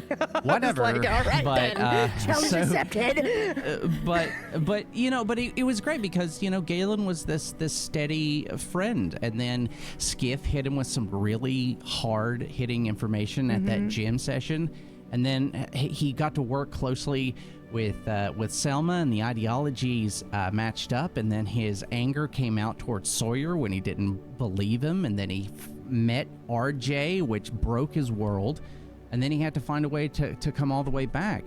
Everybody had such an incredible impact. If I had to pick somebody over everybody, Galen was his buddy, his bro. It was his brother. Like, you guys can ship them all day. There was love there. There was just companionship, and it was great. It was wonderful, but it's really hard to put anybody above anyone else. But yeah, Galen was a rock. So much so that I think that once he killed Galen, knowing that the reasons for it and what can come from that is such a good thing. A big piece of him died, you know. Yeah. Another reason why he won't have companions or friends ever again. You know, who can deal with that loss? Yeah. That's my answer. Yeah. That's so depressing. It's so depressing. Yeah. If this were a movie, Also, it is a cop out, by the way. Yeah, it is. But I mean, he's literally a cop. Which child is your favorite? It's a detective out. name one. I think if this were a film, that's probably the scene that would haunt me the most, is that these people who were so close, like family, their last words to each other were a lie. Like Bob had to be like, surrender, don't make me hurt you and you're despicable, or whatever he said about replicants to convince them that he was, and then Galen just had to die there alone. I can't. Yeah. I wanted to turn around. Face, right? Yeah, Like and you couldn't even turn around and watch him die. You had to turn your back on him, and I was because like... I thought about that. I was like, maybe Bob would go up and say something. It's like, no, you don't. He can't trust that anyone will hear anything. Yeah. His death would be in vain. He has to let it go. Yeah, it's awful. Can't jeopardize the operation. PB approached me with that, by the way, as a potential way for Galen to go. Yep. And Aaron started to do that with Bob in the penultimate episode. Yep. Yeah. So I had my glasses off. I can't see shit. And people are talking in the Discord. PB's like, oh, wait a minute. No, don't do that shit now. Oh, God. And I can't see anything. So I'm just like, I got to roll with it. Aaron came up with it. Yeah. We didn't do this. This was just naturally came to this conclusion. Yeah. I never say no, don't do a thing. What he means is, like, I was saying, please don't shoot him now. Like, if you're going to agree to, because it was in the penultimate episode and he was like, I want to do this. And that's where the role play was going. And I was like, just let's cliffhanger it and then we'll do it in the finale. Otherwise, and plus it wouldn't have the same impact. Yeah. It didn't matter if you do it in Tyrell. Yeah. If you do it in LAPD, then it has a purpose. Yeah. And I didn't see any of these messages. Yep. None of them. I didn't see any of them. I was like, oh my God. And it's like, you can do this. I promise you can do this. Just literally don't do it right this second. I didn't see that, but it didn't make sense. I was trying to think of the reality of the situation, and if no one saw it, then it wouldn't matter. All on their own. Yep. Yeah. Very good. For the character that I think affected Galen the most, it's really tough to say. I think, and I know it's a cop-out, but I'm pretty sure every single character had a major impact in what I did with Galen. Bob, just, like best buddy. From Galen's perspective, he loved Bob.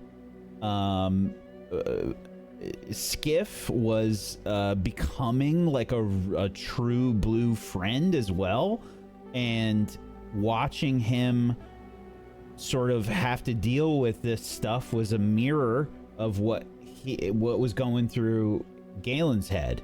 And then Selma making that like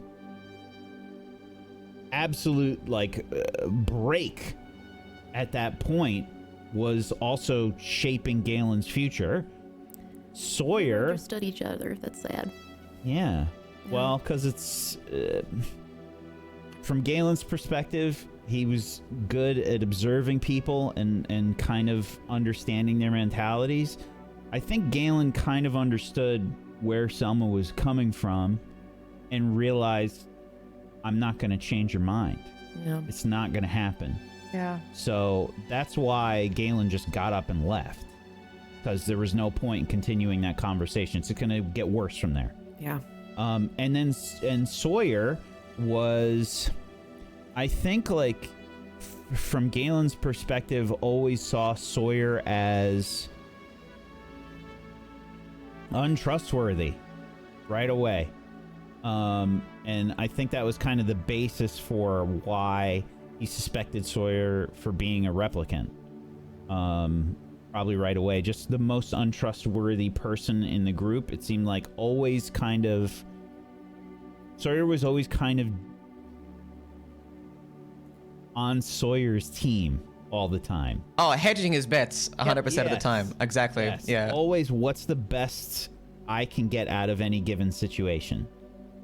So I think really like everybody, I don't think he really ran into RJ very much to potentially shape him, but I think, yeah, I think it was really everybody.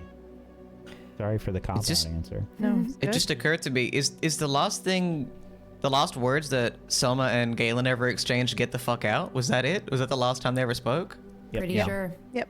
Pretty sure. And the last thing that I don't Galen think she and extended that same like leniency towards Galen. If he did that for her, she was probably like, this guy's a lost cause. Yeah. Because he's not only not ever retired a replicant, but he's telling people, you know, like, here's what you need to do, here's what you need to do. And I think she was also probably upset because he had, I don't know if she was even aware of this, but maybe there was some like subconscious thing about like maybe he got to Skiff. You know? I just remembered something. The reason that I said that I've never retired a replicant was because I saw Skiff struggling with Selma. That's right. Yeah. That was the reason that Galen did that. Was because it was like, let me take the pressure off of Skiff. Damn. Wow. Well, I mean that. I knew what he was doing. Like in that moment, I knew exactly, because when he spoke up, I was like, "Oh, he's gonna take a hit." Yeah. A little bit of hit for me. Wow. Yeah. And isn't the last thing that Galen and Sawyer kind of said in your little apartment, where he says, "Not yet"? Maybe when you know me better, Yeah, which was maybe when you a know line me better. I desperately wanted to be able to use that line again at some stage, Yeah. but Yeah. Alas. And I think that's the last words they exchanged too, which is very interesting. That's heartbreaking. Yeah. Yeah. Because Galen has good intentions, and I mean, I think everyone had good intentions, but his delivery was just so like, I don't think Selma and Galen ever truly trusted one another. I think from the beginning there was conflict. Fair. Yeah. Which was very interesting to roleplay too, because I remember Whack after a couple sessions, I was like, "Hey, this is good, right? Like, this is fine." And we're like, "Yeah, well, this is good. This is fine. This is just really intense." And in the green room, of course, you get to talk to people, be like, "Man, this was so fucking crazy." But there were a couple instances where I'm like, "Whoa, I'm really feeling like my character's anger in this moment," and that's so hard to like put that to the side and be like, "But it's made up." Yeah. Like, it's all like, what the fuck? Anyway, I'm getting off on a tangent, but yeah, Elspeth Galen and checked on me. I think when Quail, I think it was after Oliver. that scene. Yeah, Where I was yeah. like, "Get the fuck out!" I'm like, that was really intense. Yeah. No, it was after Quail, I think. Oh Quail, yeah. because it was so like. And I'm like, yeah, don't worry, I don't have any bleed. I feel nothing. I feel nothing. I feel Like nothing. zero. Whack a replicant I'm one of in real those life. people. I don't have any like connections to these characters that I make. Oh, that's heartbreaking. Oh my god. Nothing. Oh my god. Well, we do. Okay. Everyone answered that one. Okay. Does anybody have any other questions for each other? No, Okay. I don't think I do personally. A lot of good revelations here. This has been lovely. Yeah, this has been a very lovely conversation, and a lot of the questions we kind of touched on randomly throughout, and everyone was talking, it felt more like a podcast, so I just let it happen. If there's a question that we didn't answer, I'll be sure to kind of put it in the Discord, and we can maybe address it there. We did draw the winners, but it shows the real names, so I'm not going to read those out on stream. But I will say, please check your email. We will need to verify your mailing address and your phone number, and we just send that to Free League, and then Free League will send you your starter set. So congratulations to those 3 people who did that. And what else did I have to say? Was that it? That was it, right? Whack? Help me. I don't fucking know. Feels right. I think that To was last it. Socratic Oh my out gosh. there, if you got Yeah. 2 more puppies, what would you name them? Oh, yeah. Skiff and Natalie. For real? Is that a lie? Are you No. lying? Oh, okay. Wow. Holy shit. That's so cool. No, I don't have 100% of the input on that though, because I live with someone. Yeah. But that's Oh, cute. That's hey, cute. thank you to Farana and Farana, yep. and Keeper Yes. for getting all of those questions in Yes. an easy document. Thank you so much. That 2 of our very helpful. amazing mods. Thank yeah. you for Yeah. all that you do. Absolutely. And we've had a lot of really funny merch ideas. So I would like to have something from this show. So I will work really hard to get something for all of us. So that is something that I will continue to work for. But then I think that's it. And this has been amazing. And I've been oh no. Uh-oh. Yep. Here it comes. Hold on. Hold. Yeah. Push those emotions down, I'm soldier. a replicant. When the this- levy break starts playing. Yeah, this show has been fucking amazing. My players have been absolutely incredible. Thank you for giving 110,000%. And Gross. you, the audience, also for every single comment that you put in the Discord, every theory, every word of love. I'm way off the baseline, yes. And I did see that comment a little earlier that said, PB, you could run any IP. So thank you. I appreciate that. I really care about Blade Runner. So that means a lot to hear you say that. And also, you said you'd like to see me run Raiders of the Lost Ark. I too. That is on my dream list, is Indiana Jones. So maybe one day we'll get lucky with an Indiana Jones style tabletop game. But Please let me be in it. I'm just gonna say that It's now. all- it's gonna be all of you. Older. I was supposed to be. I wanted to be an archaeologist my entire life. I still do. oh wow. Life just sends you down different roads. Yeah. But, Now he belongs in a museum. I do, but I want you guys to see. This is the Grail Diary. I have it right. Oh my God! You have it fucking on your desk? My desk. Yeah, this is the Grail Diary. Wow, there he is. I guess you're gonna be in that show then when I do that. All right. Anyway. Oh my goodness. Okay. Anyway, I would like us to go ahead and go around and say our last parting words for the show. Let's go in order. Aaron, you go first. You guys don't know the order. Only I do. Parting words. Yeah. This was an incredible experience. I will say I've been very fortunate to be a part of a lot of table story productions, and I'm very, very thankful for that. Thank you to Table Story as a whole for allowing me to role play and help create stories, which is what my life is about already. So thank you. And thank you to the cast, each one of you. I love you guys. I cannot believe the incredible talent each one of you have. It made every session easy. So thank you. Meyer. Hi.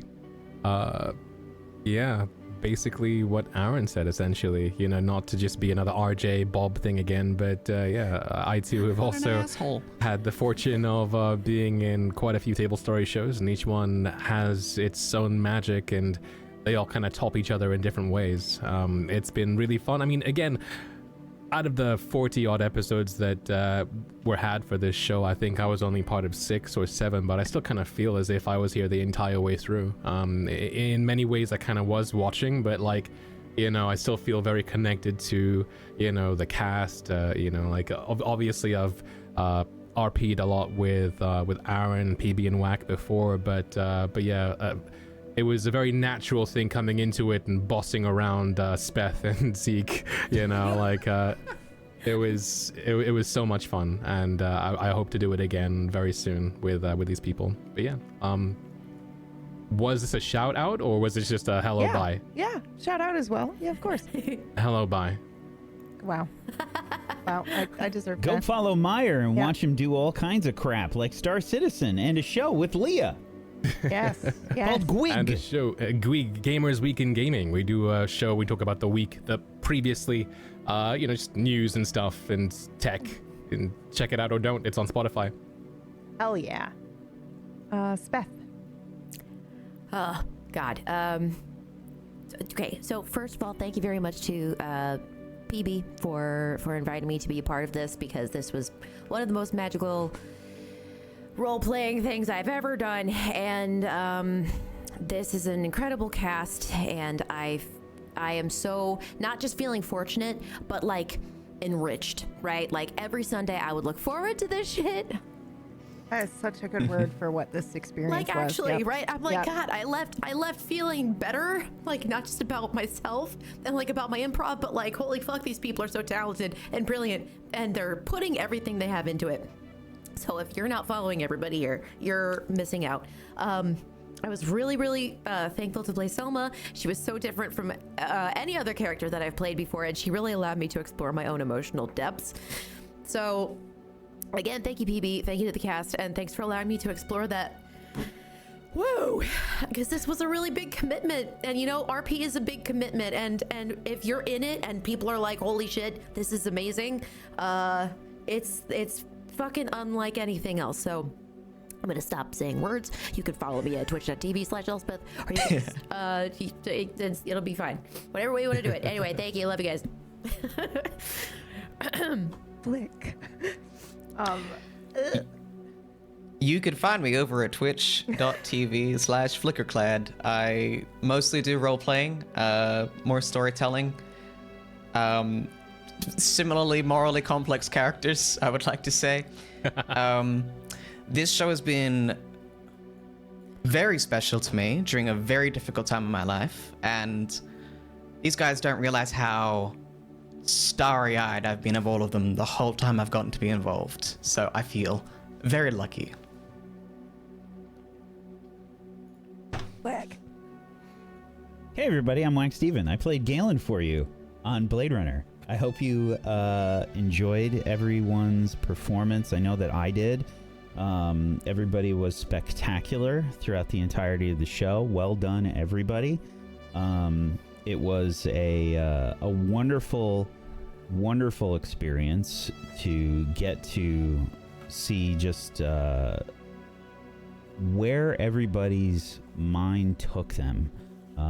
I love Blade Runner, and I love how PB decided to tell this story, and the way that you managed to stay true to the Blade Runner world, and how well you were able to help everybody navigate their stories to fill that world is always something that impresses me every time you do it.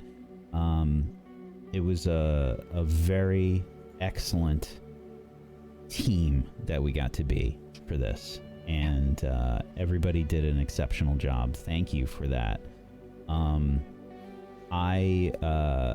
I enjoyed myself challenging myself with Galen, a character that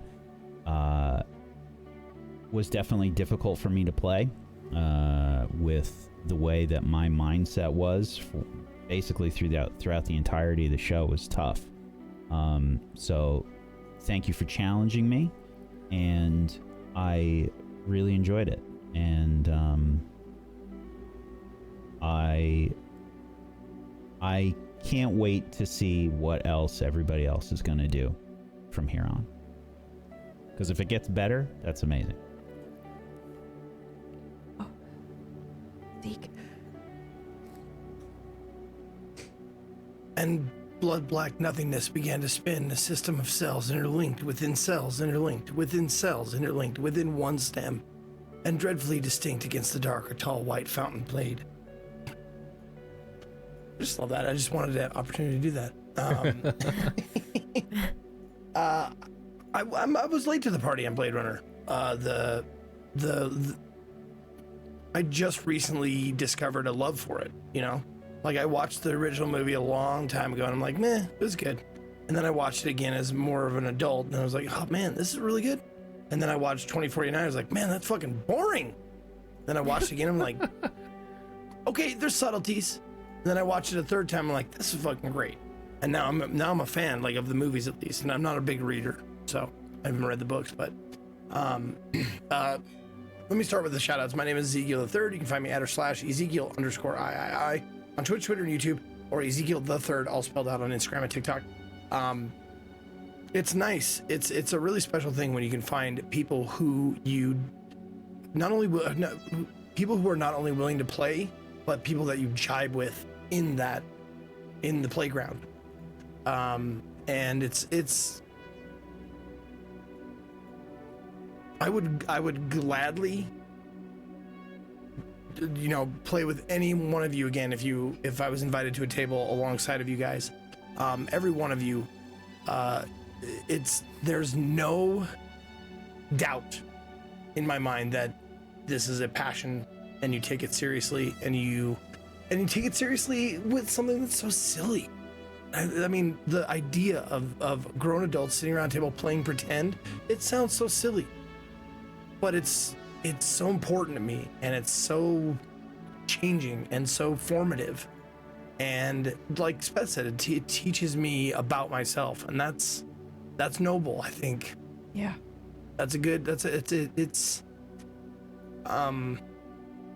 Someone said a quote to me a long time ago, and it applies to role-playing for me too. And the quote goes, I don't even know who said it, where it's from, but it's something I take with me. I believe in the magic of the theater and the nobility of the quest. I don't know what happened to me when I was 23 years old. I never cried, and now I cried everything. Yeah, same. Same. But I believe that what we do as storytellers is a noble thing, to open up people's hearts. And I was honored and grateful to be a part of that with you. So thank you for having me, and thank you for joining me. Wow. Oh God. Thank you. I didn't think I could do this. I really didn't. I was like, oh man, I'm gonna fall flat with Blade Runner, one of my favorite IPs. And I'm so proud of this show as a whole, but very proud of the character growth and the decisions and the instincts and the yes-anding from everyone and the support you all gave each other and the 100% authenticity of yourselves that you revealed on screen in front of an audience to be able to play your characters the way that you did. So thank you for that. Again, thank you everybody who watched the show. This was a very, very special show. I'm gonna miss y'all. Yeah, I'm gonna miss Sundays. Miss you guys. Yeah. Yeah. And Yeah. I think that's it. I can't have the last word.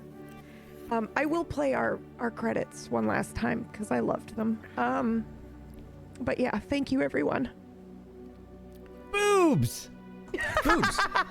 Okay, that works. Oh God.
You're not crazy, Sawyer.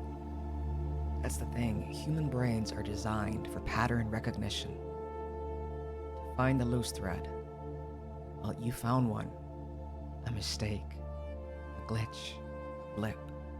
You were at the carnival and you stole a peek behind the curtain. You saw something you weren't supposed to.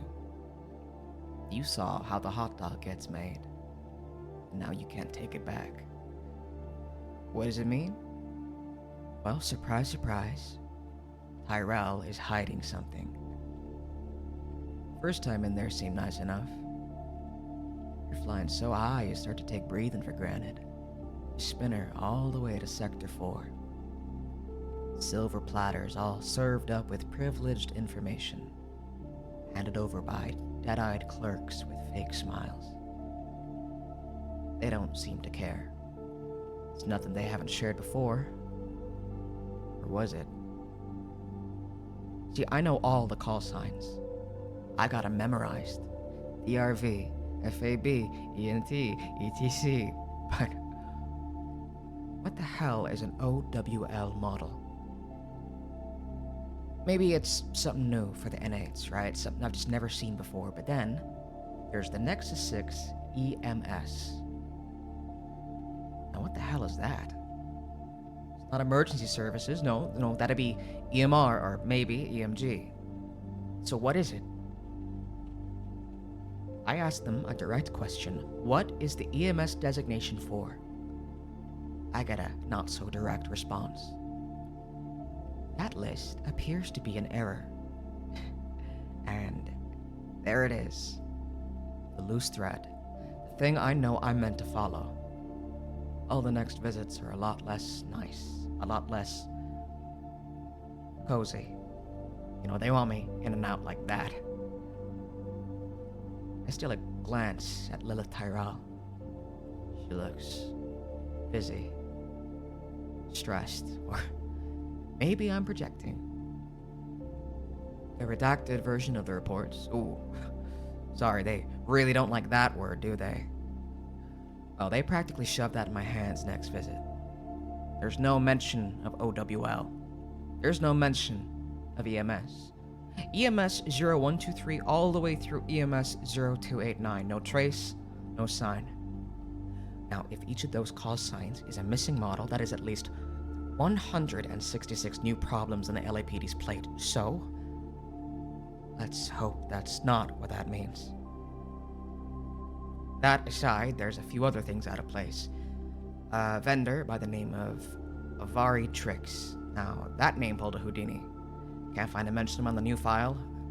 I got no clue what they vend exactly, but I know someone who can figure it out, if she'll take my calls, and I really hope she does, because I got something else to focus on. Kano Nakayama. Now, who's this guy? Not top of the food chain, but important enough to leave his name partly scrubbed alongside Avari, the OWLs, and the EMSs.